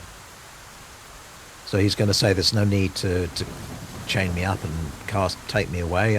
Let us speak some more and I will explain all about the circumstances and how this situation can be used to your most immediate advantage. And he'll go from there. Yeah. Okay. So, okay, so the spell was successful on this occasion. Let that stand. I think, just in general, something for us to come back to, as we often do in our games when something comes up, something for us to check. Definitely, of the three realms, mentalism is definitely the realm that is cast surreptitiously. So it's not designed, but part of it is it can be cast without either gestures or incantations. Essence is probably the loudest and the most gregarious of the spells. Channeling, I think the chance of someone actually spotting whether or not you cast a spell or whether you didn't, I don't know. I'd have to do a bit more thinking and reading. For this, in this situation here and now, the spell was successful. Done. But just as a heads up, we'll come back to it and check, because we'll come back to it. So the gentleman you're speaking to pauses and says, "Yeah, okay. So you have a wealthy benefactor, and you can pay. Is that right?" Correct. We have a wealthy benefactor. Her name is her name is Carios. Oh, the sweet maiden. And he gets quite carried away now, and he's going to go say at the top of his voice, "The sweet maiden Carios, may she forever pick me up and take me away and cast me on the breeze." If you ever met Carios, you'd know what a wonderful woman. Then he'll calm down again and say, "Oh, if only she were here now. She's a radiant woman. She lifts you up. She carries you away with her charm." Anyway, he'll say that very loudly. Mm-hmm.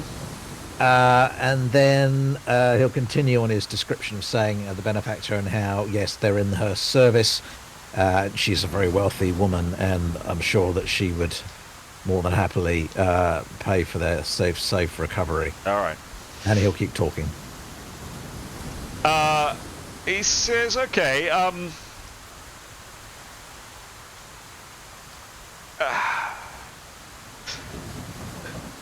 join me downstairs, at least out of the rain. And he points at 3 men. The 3 of you come too. Make sure you bring something bladed with you. Launch the longboat and head out to the island.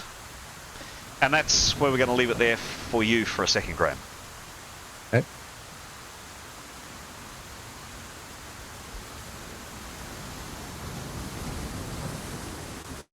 Yeah.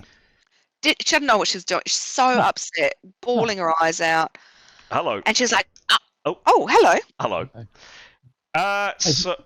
So, yeah, it's been quite a while and still no sign of Etienne. Right. Oh, dear. Does someone want to go after him? We need to...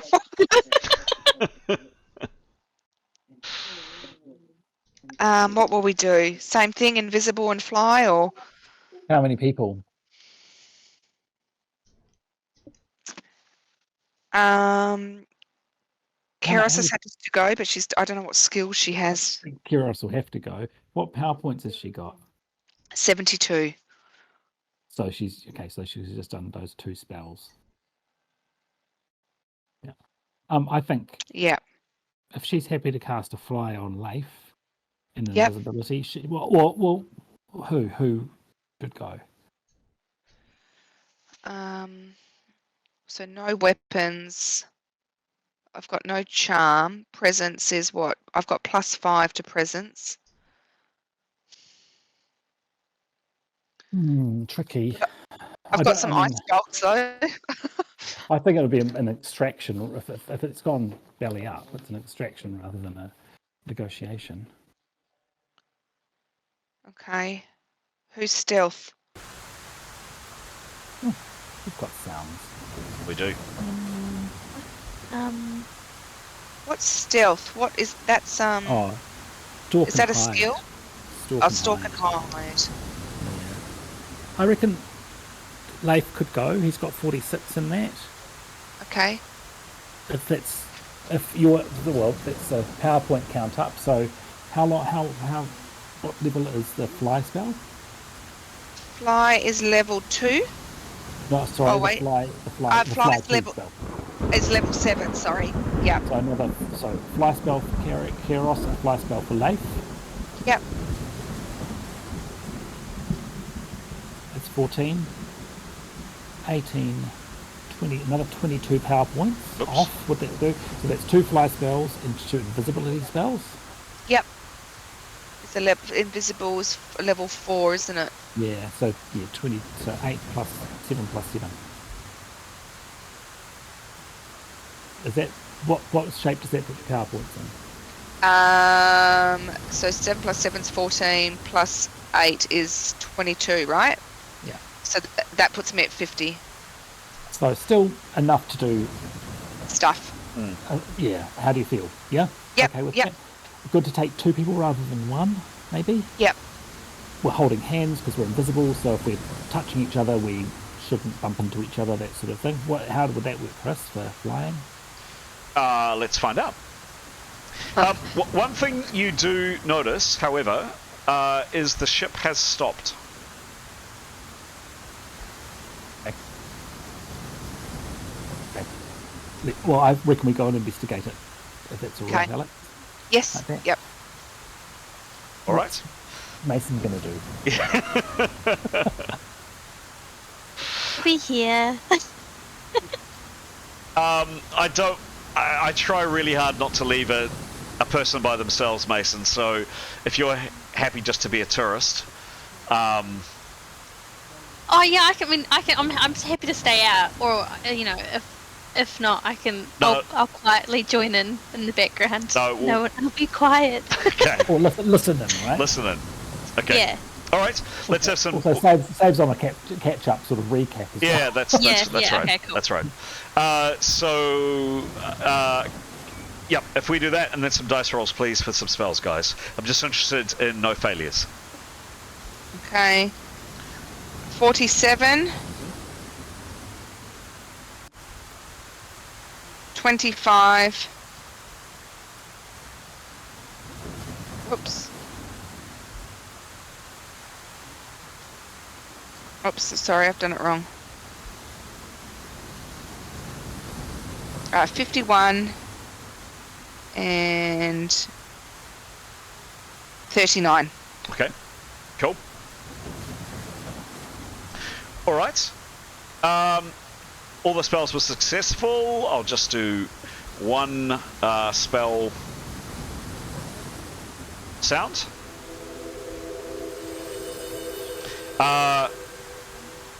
What do you do? Can I just check one more thing? Mm. Actually, Neathanol has that mind speech ring, doesn't she? I believe is that a two-way thing, or it's only one person can hear? One person can hear. I don't know. You have to check the spell. I'm pretty sure it is. Pretty sure. Just thought I'd check just in case. Don't know. I'm not sure. Yeah. Cool. Sorry, just thought I'd check that, but no, that's not relevant. Let's go. Describe what happens. Well, we turn all invisible, so the out of Keros's hands come the invisible cloaks, like out of Harry Potter, and then we become invisible. And then you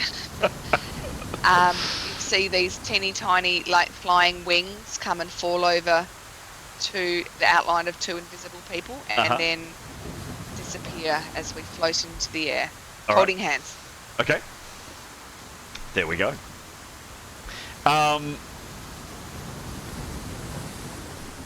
You head off, holding hands, and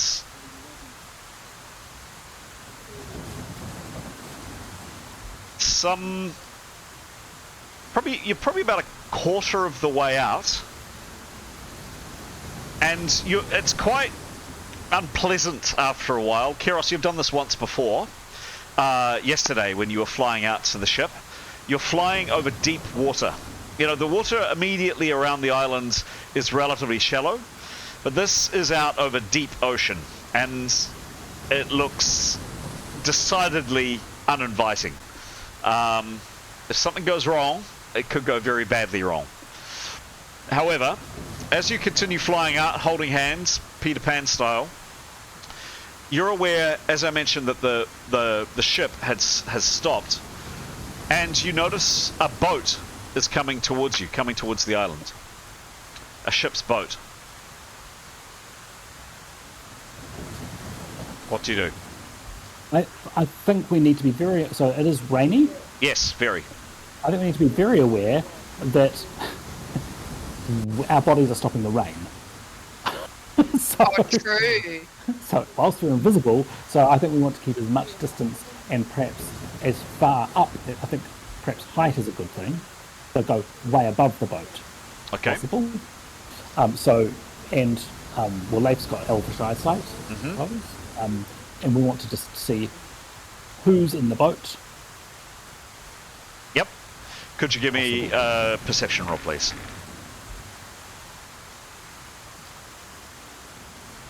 67.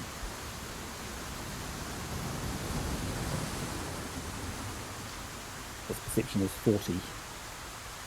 40, thank you. How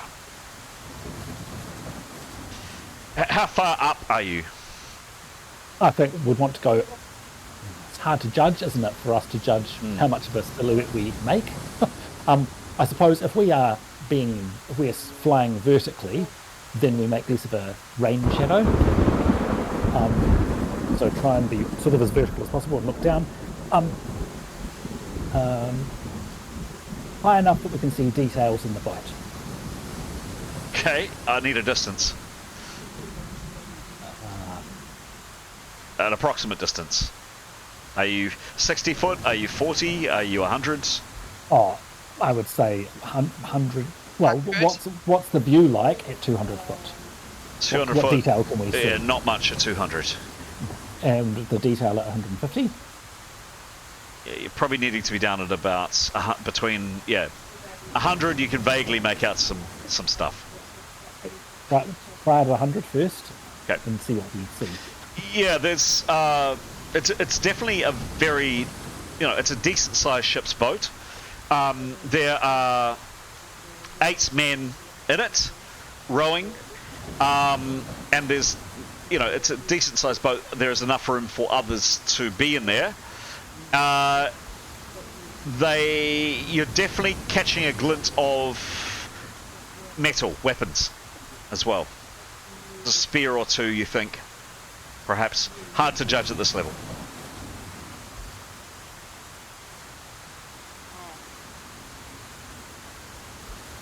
Can we see any ethanol? Nathan's back. Etienne? No, Etienne, I meant. no, you can't see Etienne. Can we see Graham? No. What speed is the boat going at? The longboat. Mm-hmm. Yeah, moderate speed. I mean, you've got 8 men rowing. It's clipping along reasonably quickly, and it's heading directly for the island, directly for your beach, actually. I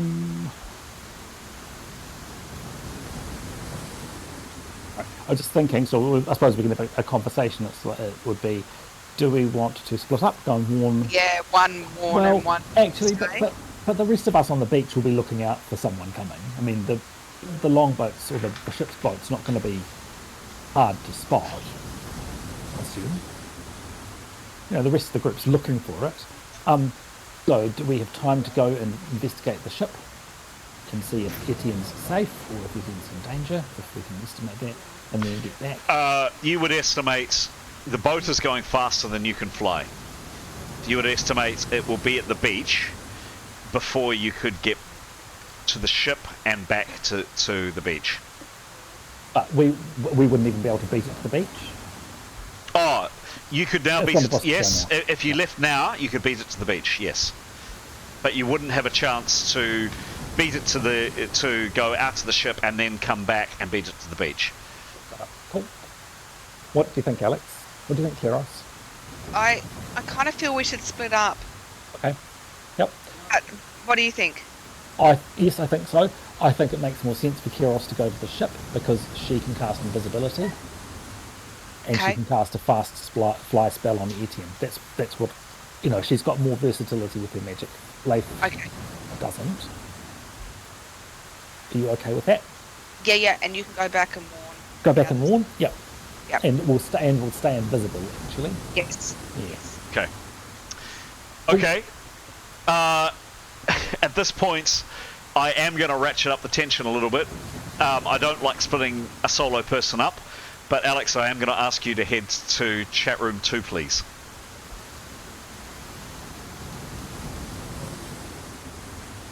Thank you. Leif, you head back to the beach and do what? Warn. So remain invisible. Yes. Warn people when I'm arriving and saying it's me. Describe what we saw, and make the suggestion that we make ourselves scarce. Basically, we'll find a defensive place and perhaps watch and wait. Okay. All right. Well, actually, would like to have a discussion with the people there, basically. Well, Mason's here, but also with Ethanol as well. All right. What do I do with Graham? It's his character. I've got to bring him back in. Yeah. Well, yeah. So, Leif's feeling, or just for the record, Leif's feeling is that weaponed, and not bringing the person that we were sent seems somewhat odd. So, wanting to treat them with very, very much with caution. Okay, I'm going to get Graham back in because his character Nathanel's on the beach, and we'll go from there. Just a sec. Do you want us to move into the main chat? Stay where you are. Just move, Okay. Graham. Just move, Graham. Yeah. Alright. Because Etienne's in there. Because Etienne's in there. Hello. Hello. So Etienne is taken down by the captain. I'll see you. No, you can't. Thank you. Anyway. Thank you. Thank you. Thanks very much for doing that, because I do keep forgetting to do it. There we go. Etienne is taken down into quite luxurious and, again, very well-maintained cabin. Kind of ante-room to the cabin. The captain sits him down. There are several armed men around. I mean, they're not directly menacing Etienne, but they have weapons close by. I mean, to be fair, an invisible man has just fallen out of the sky and landed on their boat in the middle of the ocean. So, there's that. And Etienne can continue speaking. What else is he saying? Well, he'll just keep talking. I mean, he's quite good at it. Yep. So he'll just keep talking about his benefactor. Yep. And some of the deeds that they've done, and the wealth, and the and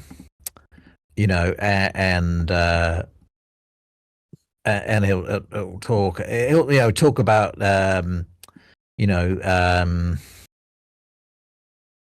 his companions and how pleased they'll be to be rescued, and so on and so on and so on. Okay. And how grateful they are. Yeah. Great.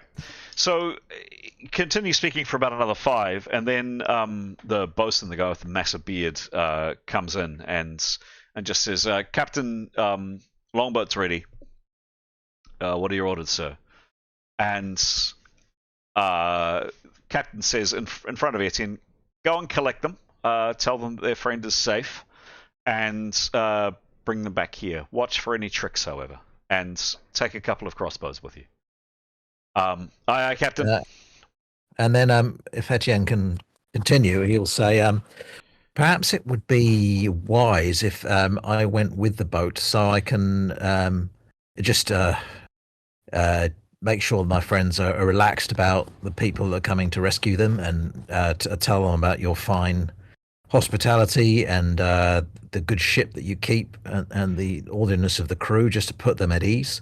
Just avoid any kind of unnecessary uncertainty or tension around the whole rescue operation. I'm more than happy to do that. Well, that's very very kind, and I can, going back to the spell, I can hear the sense in what you're saying. So the description of the spell again, please, Graham. It was for as long as the caster speaks, the target will believe the reasoning and ideas the caster expresses are correct and valid. Yep. So he says, I agree with that, and I hear the logic in that. However, this is my ship, and I'm not risking it being taken over by people I don't know or trust. Absolutely. My men will go by themselves. Sure. And at this stage, can Niathanal join me in chat room 1, please? Okay.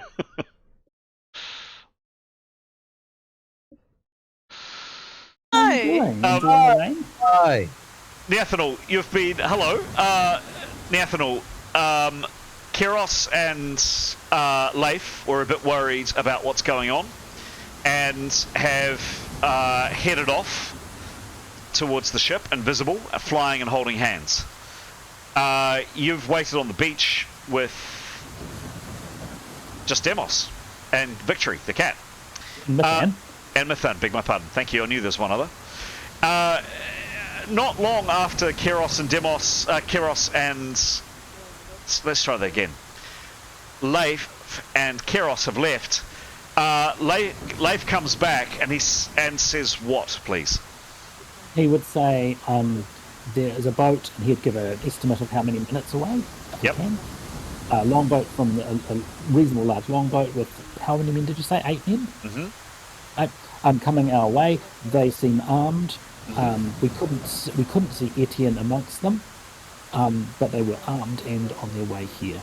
Kiros has gone on to the ship to see to try and check on Etienne's state.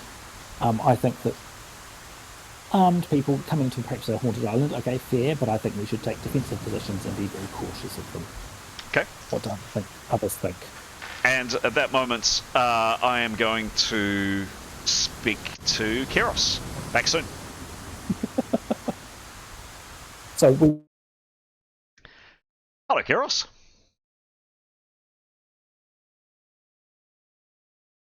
Hello, Keros.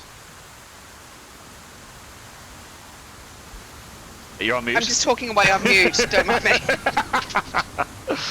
Sorry. That's all right. Everybody does it. Everybody does it. Okay. So, for the second time in 2 days, you find yourself flying out over deep water by yourself, but with this time with a destination in mind. The ship in front of you. It draws closer, and a bit of a description of it. It's quite a majestic ship, actually, and it looks like, if you can see the screen, that's it there. Yep. Yep. With a very grand presence. It's got large golden sails, and they shimmer even in the poor light that exists today. The ship's hull is painted in intricate patterns of gold leaf, creating an opulent and luxurious appearance. As she gets closer, the ship is. She notices the ship is meticulously maintained, brightly coloured surfaces, and clearly people on board this vessel take pride in its appearance. As she draws nearer, and the ship has dropped anchor, she can see quite a lot of activity on deck. There are quite a few men, maybe 30 or so, perhaps. A number are armed. They're not heavily armed. A couple have crossbows, a couple of spears, a couple of swords, and they're peering out with interest in the direction that the longboat has headed. Could you give me a perception roll, please? Sure.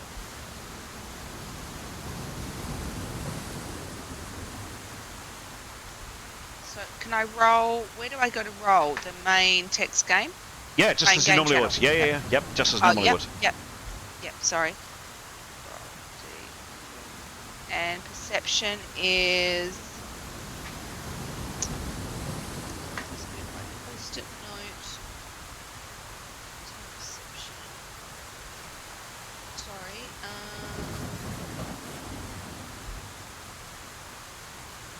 Where's my perception? On your character sheet. Yeah.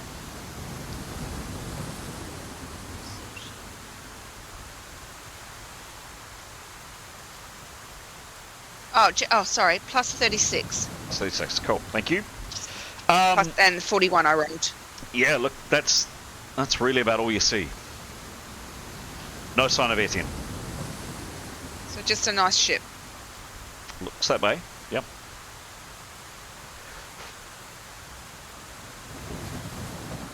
You're feeling very How far alone. away? Oh, how far away are you? Yeah. Well, the ship's no longer moving at any substantial pace. It's dropped anchor, as I said.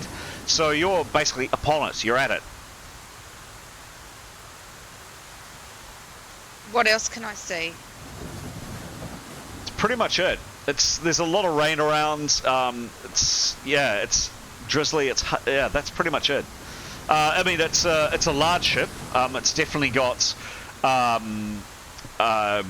decks going below. Clearly, there's like a hatch on the main deck which leads down that you can see, and there's also some doors going into what you're presuming cabins, etc., on the main deck, and that goes up to a raised part at the back of the boat where the steering wheel is. The tiller is. Okay. And what does she do?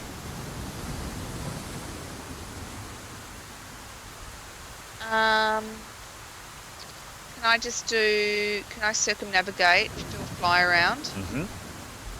Slowly. Mm-hmm. And is there anywhere to land where I'm not near anyone? Yes.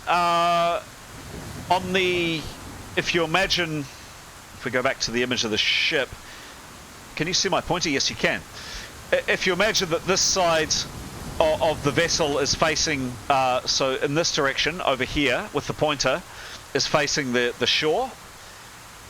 At the back of the ship and before it goes up, yeah, there's less people in that area. There are quite a few people up near the tiller, up near the steering column, the steering wheel of the ship, and there are people kind of on the side looking out towards the island, but on the other side there are less people.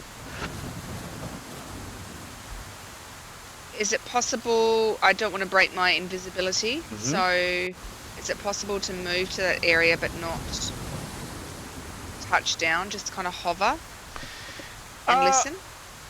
Yes. Yes, you could do it. The ship is moving. I mean, the seas are not rough. It's not howling a gale, but they're reasonably rough. I'd ask for a light agility roll every now and then, just to make sure that, you know, you don't mistime something and a piece of rigging comes down and hits you or something like that. But yeah, you could do that. Okay, if I can do that, please, and obviously being careful not to touch anything or land heavily, or well, I don't want to land, I just want to kind of hover. Okay. And see if I can hear anything. All right. So you're now a lot closer, and you've moved down. First of all, just give me an agility check, kind of going through the rigging and getting down to kind of near deck level. This is a straight agility check, all or nothing. It's a light maneuver. And agility is plus 23. Okay, give me a roll. 26. 26 plus 23. Yep. You have a 70 or under chance of avoiding any rigging or stuff or whatever being hit. Give me a roll, please. 71. 71. Unfortunately, Keros, as you come in, give me a roll, please. High is something heavily hits you, and maybe, you know, you miss something and something potentially large hits you. Low is something relatively light. Give me a roll, please. 53. 53, right in the middle. So, yeah, you just completely mistime that. And the ship pitches down, and a piece of rigging, a couple of ropes from the side, come over and they smack you. They smack you hard. Not enough to actually cause you to drop, but they definitely hit you pretty hard.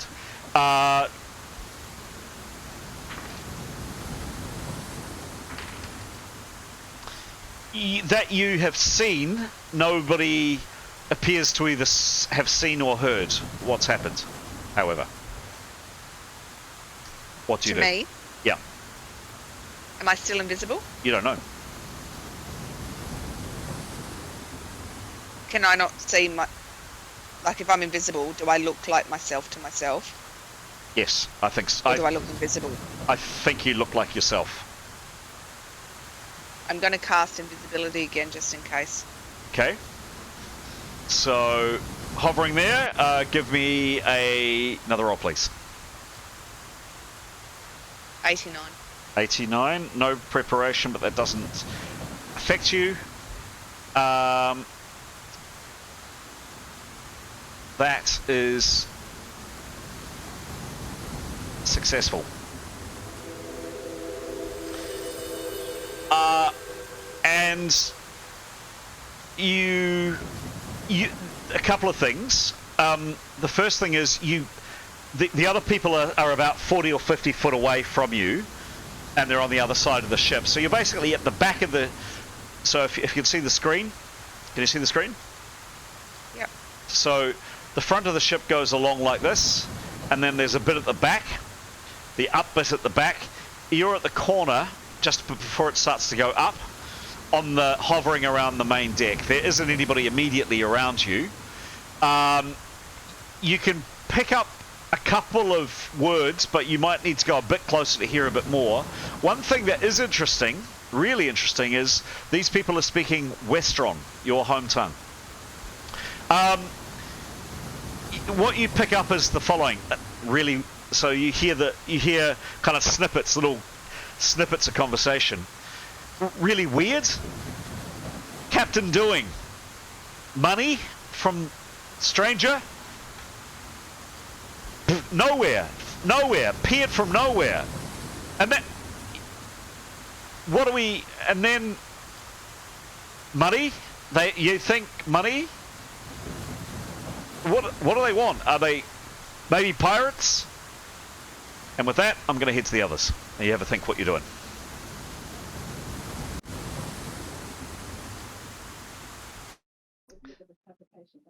All right. Yep. GM is back.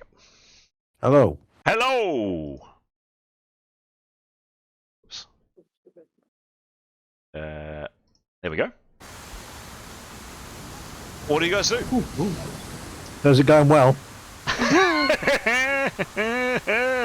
Honestly, but he's. Can I just say the GM's having a really good night? This is meant to be. Is it like a correlation between our bad rolling? Is it? This is not the way I planned the evening to go, but yeah, that's the fun of this game, isn't it?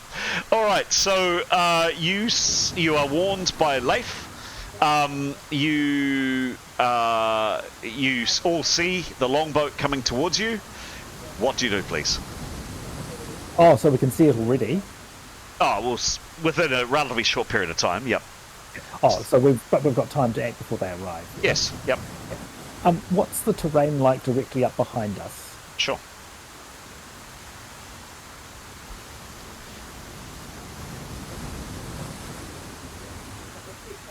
Need a camera. Oh, sorry. Thank you. Always forget it.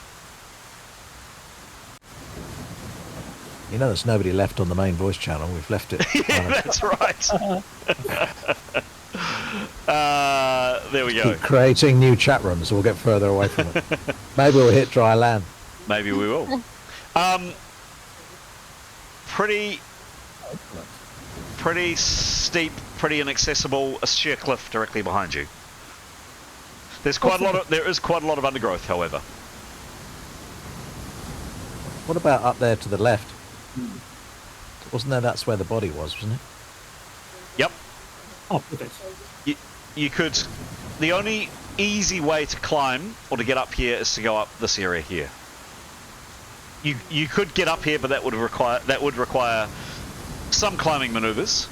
The really steep bit is around here particularly.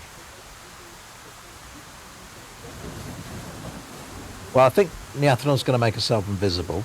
Yep. Okay. Make a roll. And I think she'll remain on the ground. All right. And the others? For now. Leif is going to cast Fly on the other 61. 61. The spell's successful. Where's my effects? Leif? Is going to cast Fly on the other, on Demos and Nathan. Okay. Go for it, please. With some prep in between if there's time. Mm-hmm. Yep, 26 and 36. Yep. And cast, please. Yeah, there's certainly time. There's a 40. You know, the boat is some way off yet. There's definitely time to prepare. Cool. Leif has got 9 power points left. Okay. Yep. Fly has been cast. What do you do? He's still invisible, and I think we're just going to fly up to the most inaccessible part on this side. Okay. It kind of up here is probably the steepest. Yep. Okay. I'm not going to move the tokens because it's going to be too much of a faff, but fair to say there is now no one left on the beach. Your fire is here, but other than that, that's it. Neathanal, what are you doing? You're staying on the ground, aren't you? Can you just show me the direction in which the boat's coming from? Yep, it's coming. It is.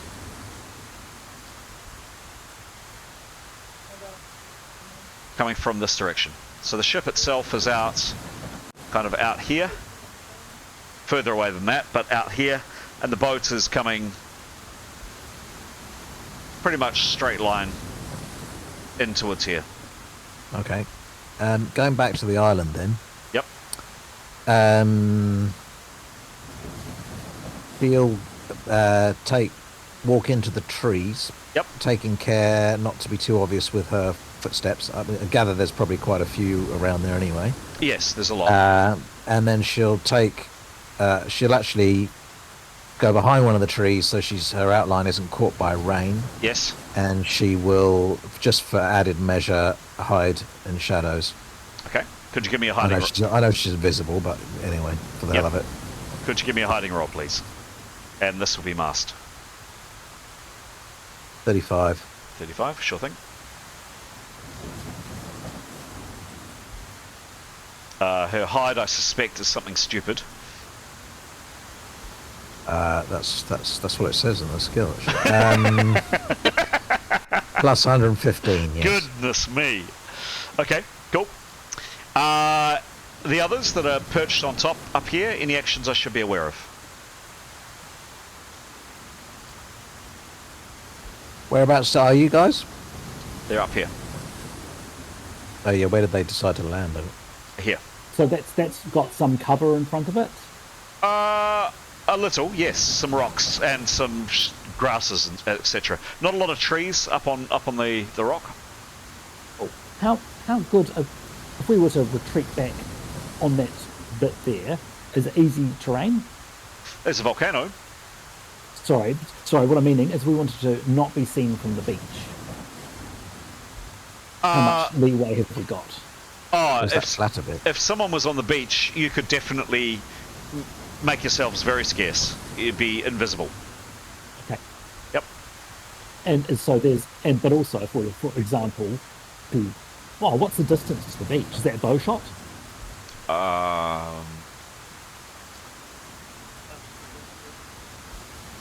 400 foot? No. Is that about right? Negative 50 on the longbow. Right. No, it's closer than that. It's 140 foot, thereabouts, depending on where you are, I think. Negative 30 on the longbow. Yeah. Okay. But we would certainly have cover from it. Yes, well and truly. Yep. Yep. So if we were to sort of stand up to take the shot and then duck back down, we would have cover from the beach. Yes. Yeah, cool. Okay. Are you hiding up where you are? Sure are at the moment. Okay. Yep. Who's making a hiding roll, please? Mathan. Give me a roll.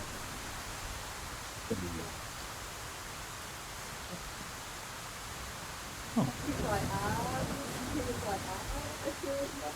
19. 19. Remember, it's masked. Oh, good. That's not good. And what's her bonus? 68. Okay. Cool. Anybody else? Demos. He doesn't have like a hiding skill. Okay. So what would it be? Negative 25. Plus, I can't remember the stat. Graham has helpfully got it. Sorry, what was that? The stat for hiding is agility and self-discipline. Demos' strength, I believe. So it's okay. Oh no! I broke it. Oh, you rolled an error. That means you rolled so well. Oh god. It's mouthed. Oh, it's math. Oh, thank God. That's 7. Just like Demos and Nathan. 7. Okay. And what's so... His agility and his self-discipline is 19 total. So remember, with any skill, if you're not skilled in it, you have negative 25 minus whatever your stats are. So 25 Minus 19 is -6 in this case. And you rolled a 7, which is mast. Okay, all right. You are quite a long way up, and you are, pretty well hidden. It's sorry, you are pretty much in cover. All right. Any preparations I should be aware of? Anything I should know about as the longboat approaches? Niathana will prepare. Okay. And Leif will be down. He's still invisible. Mm-hmm. He's still flying. Mm-hmm. He wants to be down.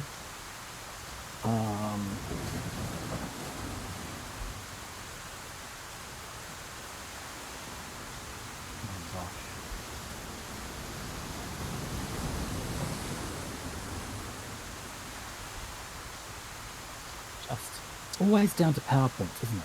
Always runs out of PowerPoint.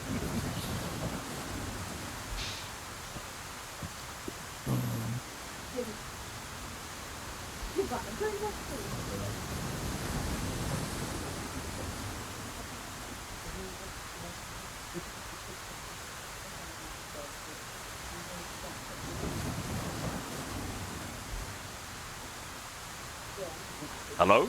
Yeah, sorry, I'm just thinking. He's going to be down. Can you show me the distance of 100 foot? Yep.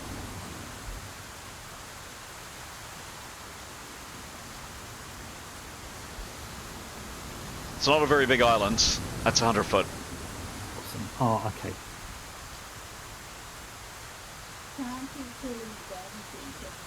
Yep. He will be down, hiding. I don't know, at the top of that big tall tree. I can see near that one there. Yeah. So making sure. He's still invisible. He's just hiding sort of there, so he can see what happens on the beach. Okay. Is he out of view, sort of thing? He'll be amongst the branches, but. All right. Okay. Keeping an eye out. All right. You take other than Niathanal preparing, any other preparations I should be aware of, weaponry, etc. Nathan would have her bow out and sprung. Okay. And Leif would be preparing. Okay, sure thing. Yep. Cool. So not a long time later. Let's call it 15, 20 minutes perhaps. This longboat rows its way in very skillfully, actually. That's one thing you all notice. There are quite a few rocks and reefs and things out here, but this boat is rowed in quite skillfully into this little inlet, and they definitely have a lot more control in here. The pounding of the waves is definitely more intense outside this ring, and they kind of steady the craft a bit, and you get a better look at them. Probably the people up on the hill, not so much. I'm not going to ask for a perception roll, but presumably Mithan and co, you probably don't see this as well as either Niathanal or Leif. But yes, eight men in the boat.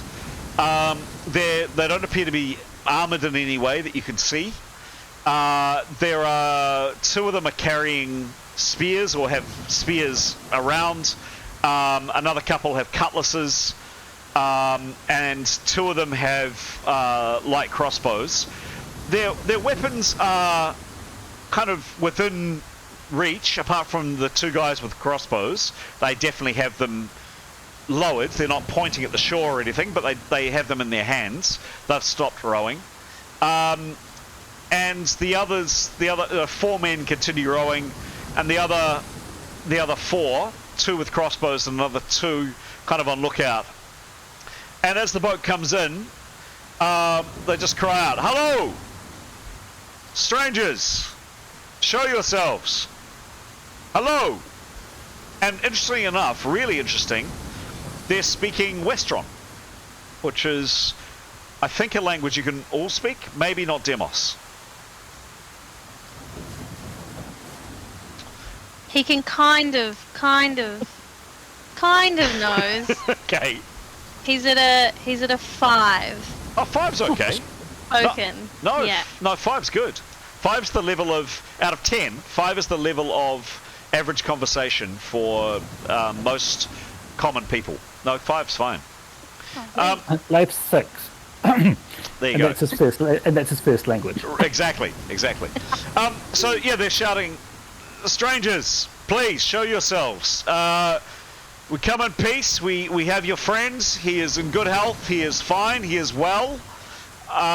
He has said that you have been marooned here on this island, and that you wish safe passage. We're here to supply that. Please show yourselves, but step out cautiously. Any actions?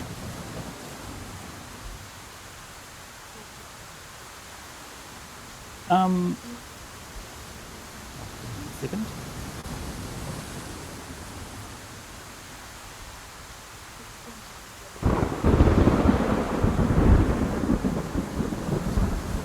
Yep. Leif will cast ventriloquism. Yes. And so he's been preparing. Yes. Yeah. 15. 15. With preparation, that spell is successful.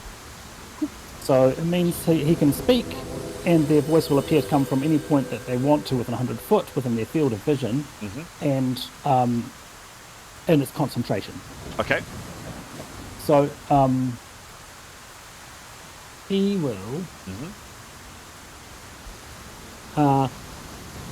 get his voice to be speaking from slightly around that corner. Actually, further up. Yep, even further towards the next corner to the left. Yep, even further up. So out of sight of the longboat. Okay. All right. So that's out of sight of the boat on the beach. It's not on the beach. They're kind of rocking to and fro here and coming up and down here a bit. Yeah. Yep. So yeah, and he will be calling out, "What ho the boat?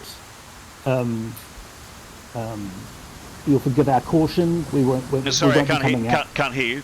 Pete, say again. Oh, sorry. He'll say, what ho the boat? He'll greet the boat and say, pardon the caution. We have had bad experiences in the past. We would rather be seeing our friend. Your friend is fine. He surprised us somewhat. I guess a question to ask is, do you want to get off this island?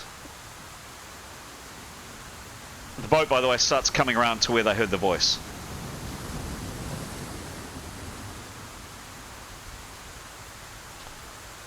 Will you show yourselves, or shall we depart and take your friend with us?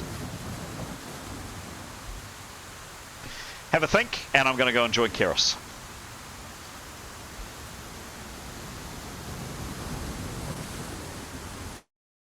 Hello, Keros. Hello? Hello? Yes, hello. All right. You can't see the map, but you can now. So you got hit by a bit of rope. It wasn't a particularly serious hit. It wasn't particularly mild. It's kind of hurting a bit. You cast invisibility again on this ship. Men are staring out in the direction of the islands. What do you do? I think I'm going to fly back to the island. Okay. I feel like Etienne's okay. Okay. And there's not a lot I can do there. All right. All right, fine. Can I ask for one last light maneuver just to... yeah, one last light maneuver just to get yourself out of the way.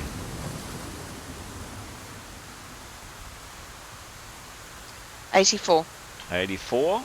That's a good roll. 84 plus what's your agility, please? Plus 23. Boom. 100% successful. So yeah, there's some stuff. The boat's moving. Keros, you head out. You head back to the islands, or head in the direction of the islands, and that's where I'm going to leave it for you at this stage. Okay. All right.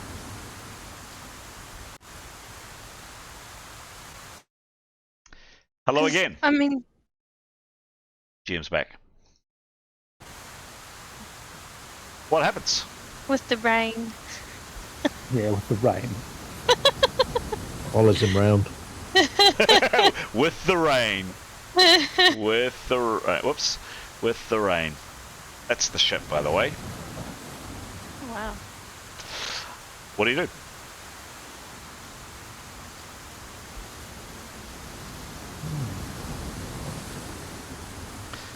Come on, we're getting wetter. I Why reckon whoever's at the top should speak. Oh, yeah? Well, just see if you can get them on the beach, right?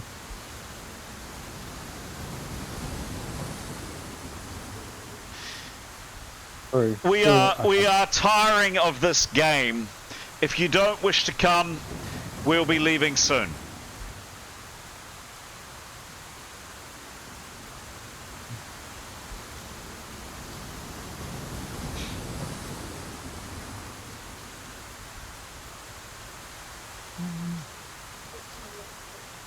Yeah, I suppose Nathan can stand up Okay? and she would yell. Yep. What does she yell? I should say, we're over here. Here I am. Okay? Well, I'm over here. Here Yep. I am. Yep. They move background. All right. Yeah. All right. Great. Do you want to get off this filthy piece of rock or not? Why didn't you bring our companion with you? I don't think you are in any position to be asking questions. The only question that you need to be asked and you need to answer is, do you want to get off this rock or not? Your friend is fine, by the way. I'm sure he's enjoying some of the captain's very fine rum right about now. Your decision.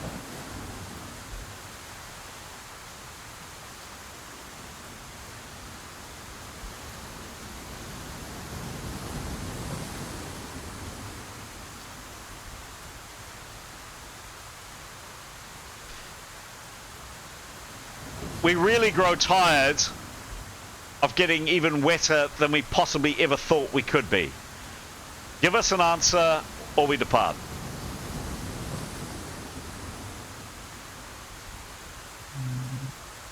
How long does the fly spell last? 7 minutes. Total? That's now gone. Okay. Yep. Oh. By the time the boat rode in, yes, definitely. Oh, So we're kind of stuck. we're stuck up here. Well, yeah. Can we say that? We're stuck. Yeah, let's say that. Yeah. I'm falling! I can't get up! Yeah, true. We're stuck up here. We're actually stuck up here. Like, you need to come and help us get down. That's a great idea. Yep. Yeah, but then they'll say, I'm sorry, we're stuck up here. Can you help us, please?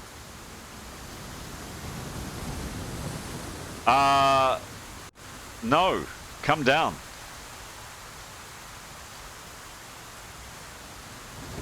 We've just had your flying invisible friend suddenly appear on our ship. Most unpleasantly. We're not in the mood for games or tricks.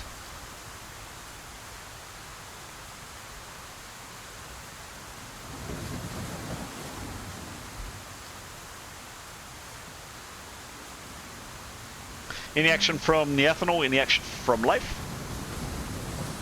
Actually, sorry. Actually, Leif wouldn't be in that tree. because if his fly spell had run out as well, he would have been put. He would have.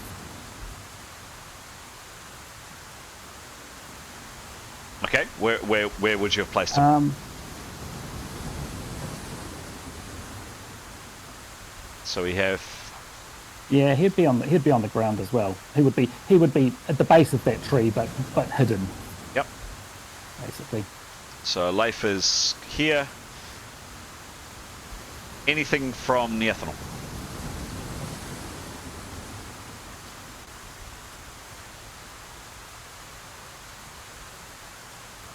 You muted, Graham. The boat is offshore, right? Yes.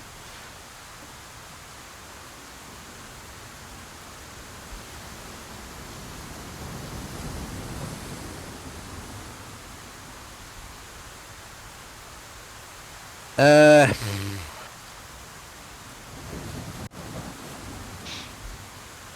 don't know what I can do, really.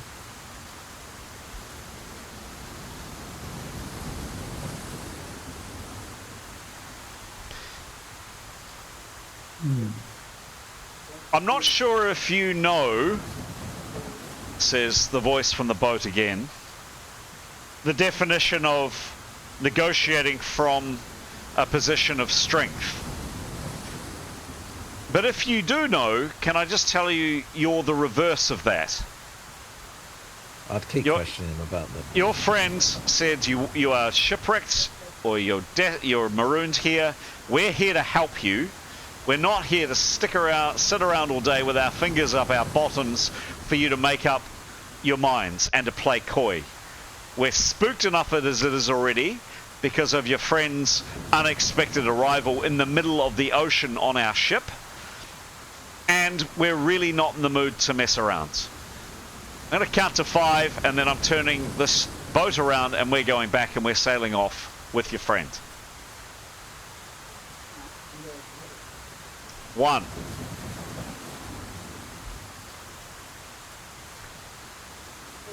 2. Anybody doing anything? Do we go? 3.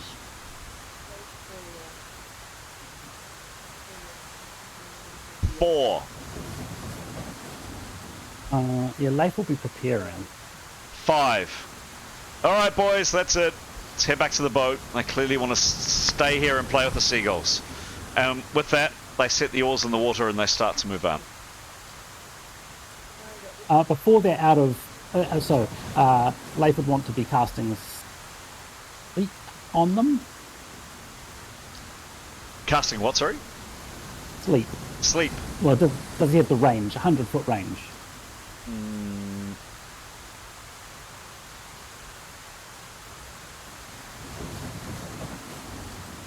No. So he's there at the foot of the tree. They're 163 foot away.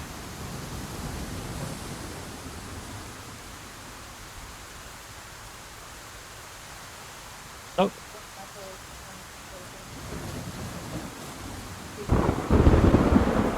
Jim's just going to head to the loo for a sec.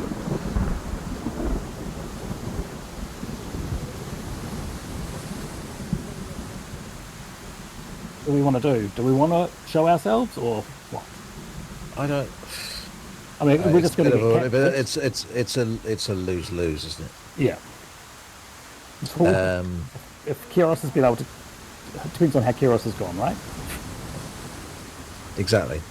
I guess, could another person go out to the boat? I don't know. Leif can't really. He's only down to 8 power points, and his fly spell, only travels at 35 foot per round. 30 foot right, per so round. So that wouldn't get us out to the boat. Would not get him anywhere near.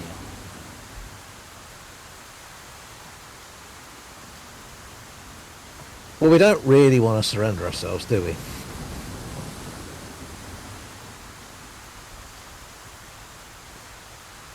Well, No. we surrender ourselves, we keep our party together.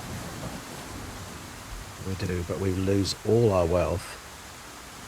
Oh, Do We we- leave it on the island. Oh, wait, do we end up in another torture boat situation.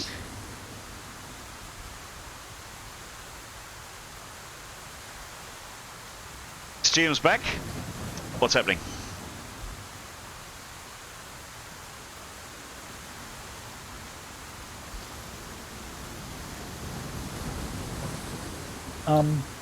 Well, I think we have to keep the parlay going somehow. I really, we need to see our compatriot, don't we? Right.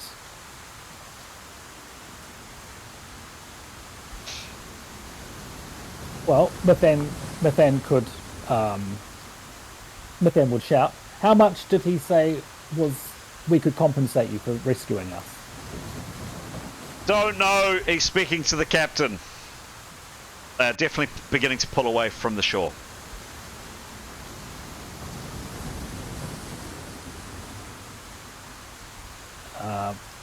What? Almost out of shouting range. If anything else, that'll keep them.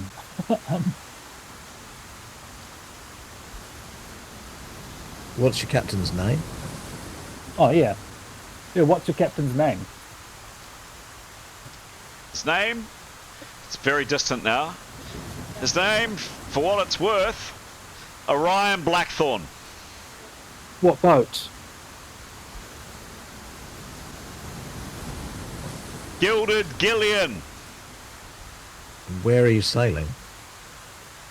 For? You're headed for? Ely. What? Good point.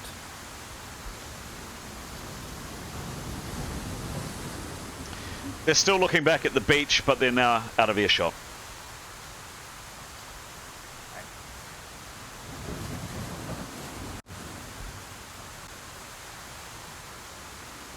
Depends on how Keros is gone, I guess. Okay. Very interesting. And Sorry, let's start heading out. Alright. I love this game. Oddest situation. It is, by the way, 3 minutes past 10. Are we wanting to knock it on the head there, or keep going? What do people want to do? I'm fine for a bit longer, but I'm also conscious that people may need to go. Happy to wait for Keros to come back and tell us how she's gone. Okay, shall we? All right. All right. Hello, Keros. Hello. Hello. I'm conscious that it's just gone 10, by the way. So, Keros, you head back and you see this longboat heading back towards the ship. You fly over it and none of your companions are on the boat. It's the same 8 people that you saw before.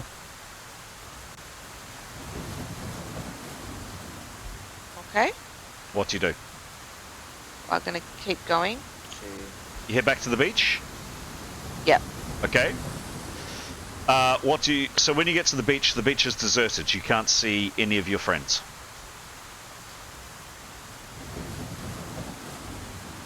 Can I fly around? Yes. Like go around the island? Yep. So,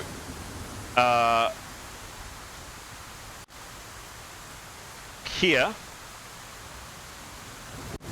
up here, you can see the map. Mithan and Demos are crouched behind some rocks up here. Okay, well I'm going to join them if they're the first people I see. Okay. Come and join us in chat room 1.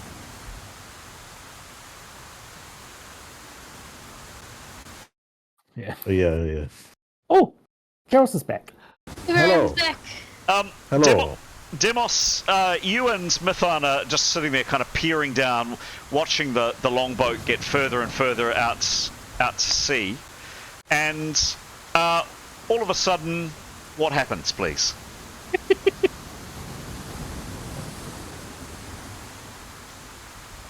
Well, mute Alec. I'm here! Woohoo! Where have you been? Where are you? What's happening? That's what we're asking you, I think. So we are hiding at the top. We're sort of hiding at the top of the cliff above the beach that we were on. So Keros has joined Demos and Mithan at the top of the cliff. She's landed. Okay. Well, I haven't seen anyone, and I thought I was left by myself. And there's a big boat, there's a big ship, and I can't see Etienne, but I think they're talking about him, and I think they've got him. And I was just worried I'd come back and you'd all been like eaten. Oh, sorry. We'd never leave you.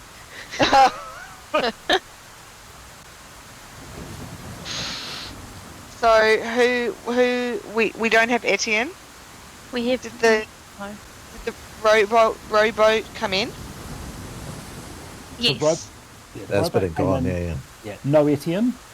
We didn't like the look of them. We stayed at the top of the cliff. We tried to negotiate a little bit, but they weren't. Yeah, they wanted to see us before they would come ashore, basically, and they wouldn't. Yeah, we didn't trust them enough to do that, so they left.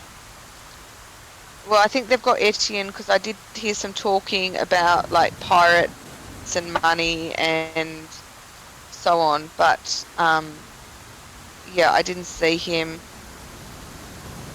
And then I thought you were going to be eaten. Well done for going out there and coming back in all in one piece and reporting and getting a bit of the picture, I reckon. Good job. Yeah. Sorry. Are you okay? Yeah, but I didn't bring Etienne back. To be honest, an impossible situation. There wasn't really a path out, quite honestly. So let's not worry about it. I'll roll another character. No. Well, no, there wasn't a viable. Honestly, there wasn't really a way out of there. No. But so I should have thought of asking those questions, so at least we know where he's gone.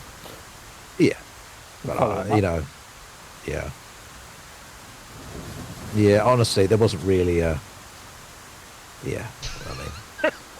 The wrong. There wasn't a lot of options, quite honestly. I mean, it was, Do we want to leave it there for tonight, or do we want to keep going? I reckon leave it there. I don't think there's much All right. to be done, really. Yeah. Yep. Good job on your solo mission, both of you. Yeah, well done. Yeah. I don't like doing the solo missions. I don't want to do Hard, them isn't again. it? Hard. Yeah. What do Yeah, I it's No do? one to talk to. Yeah. Making all those decisions.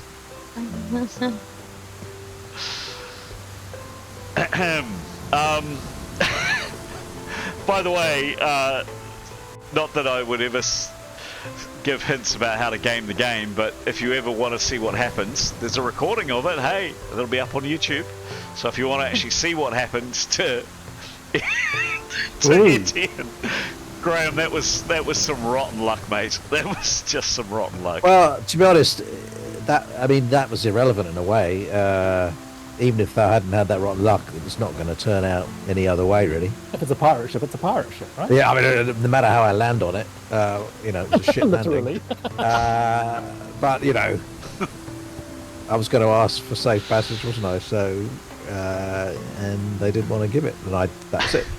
So, that was our chance. Gone.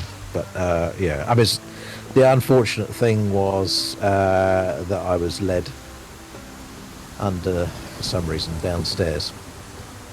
Had they've kept me on deck, that would have been a different story. But anyway. I think that's why you were downstairs, because if you appeared invisible flying, they would go, how many more are there invisible flying? Let's get them out of harm's way. Put it Risky's way. Yeah.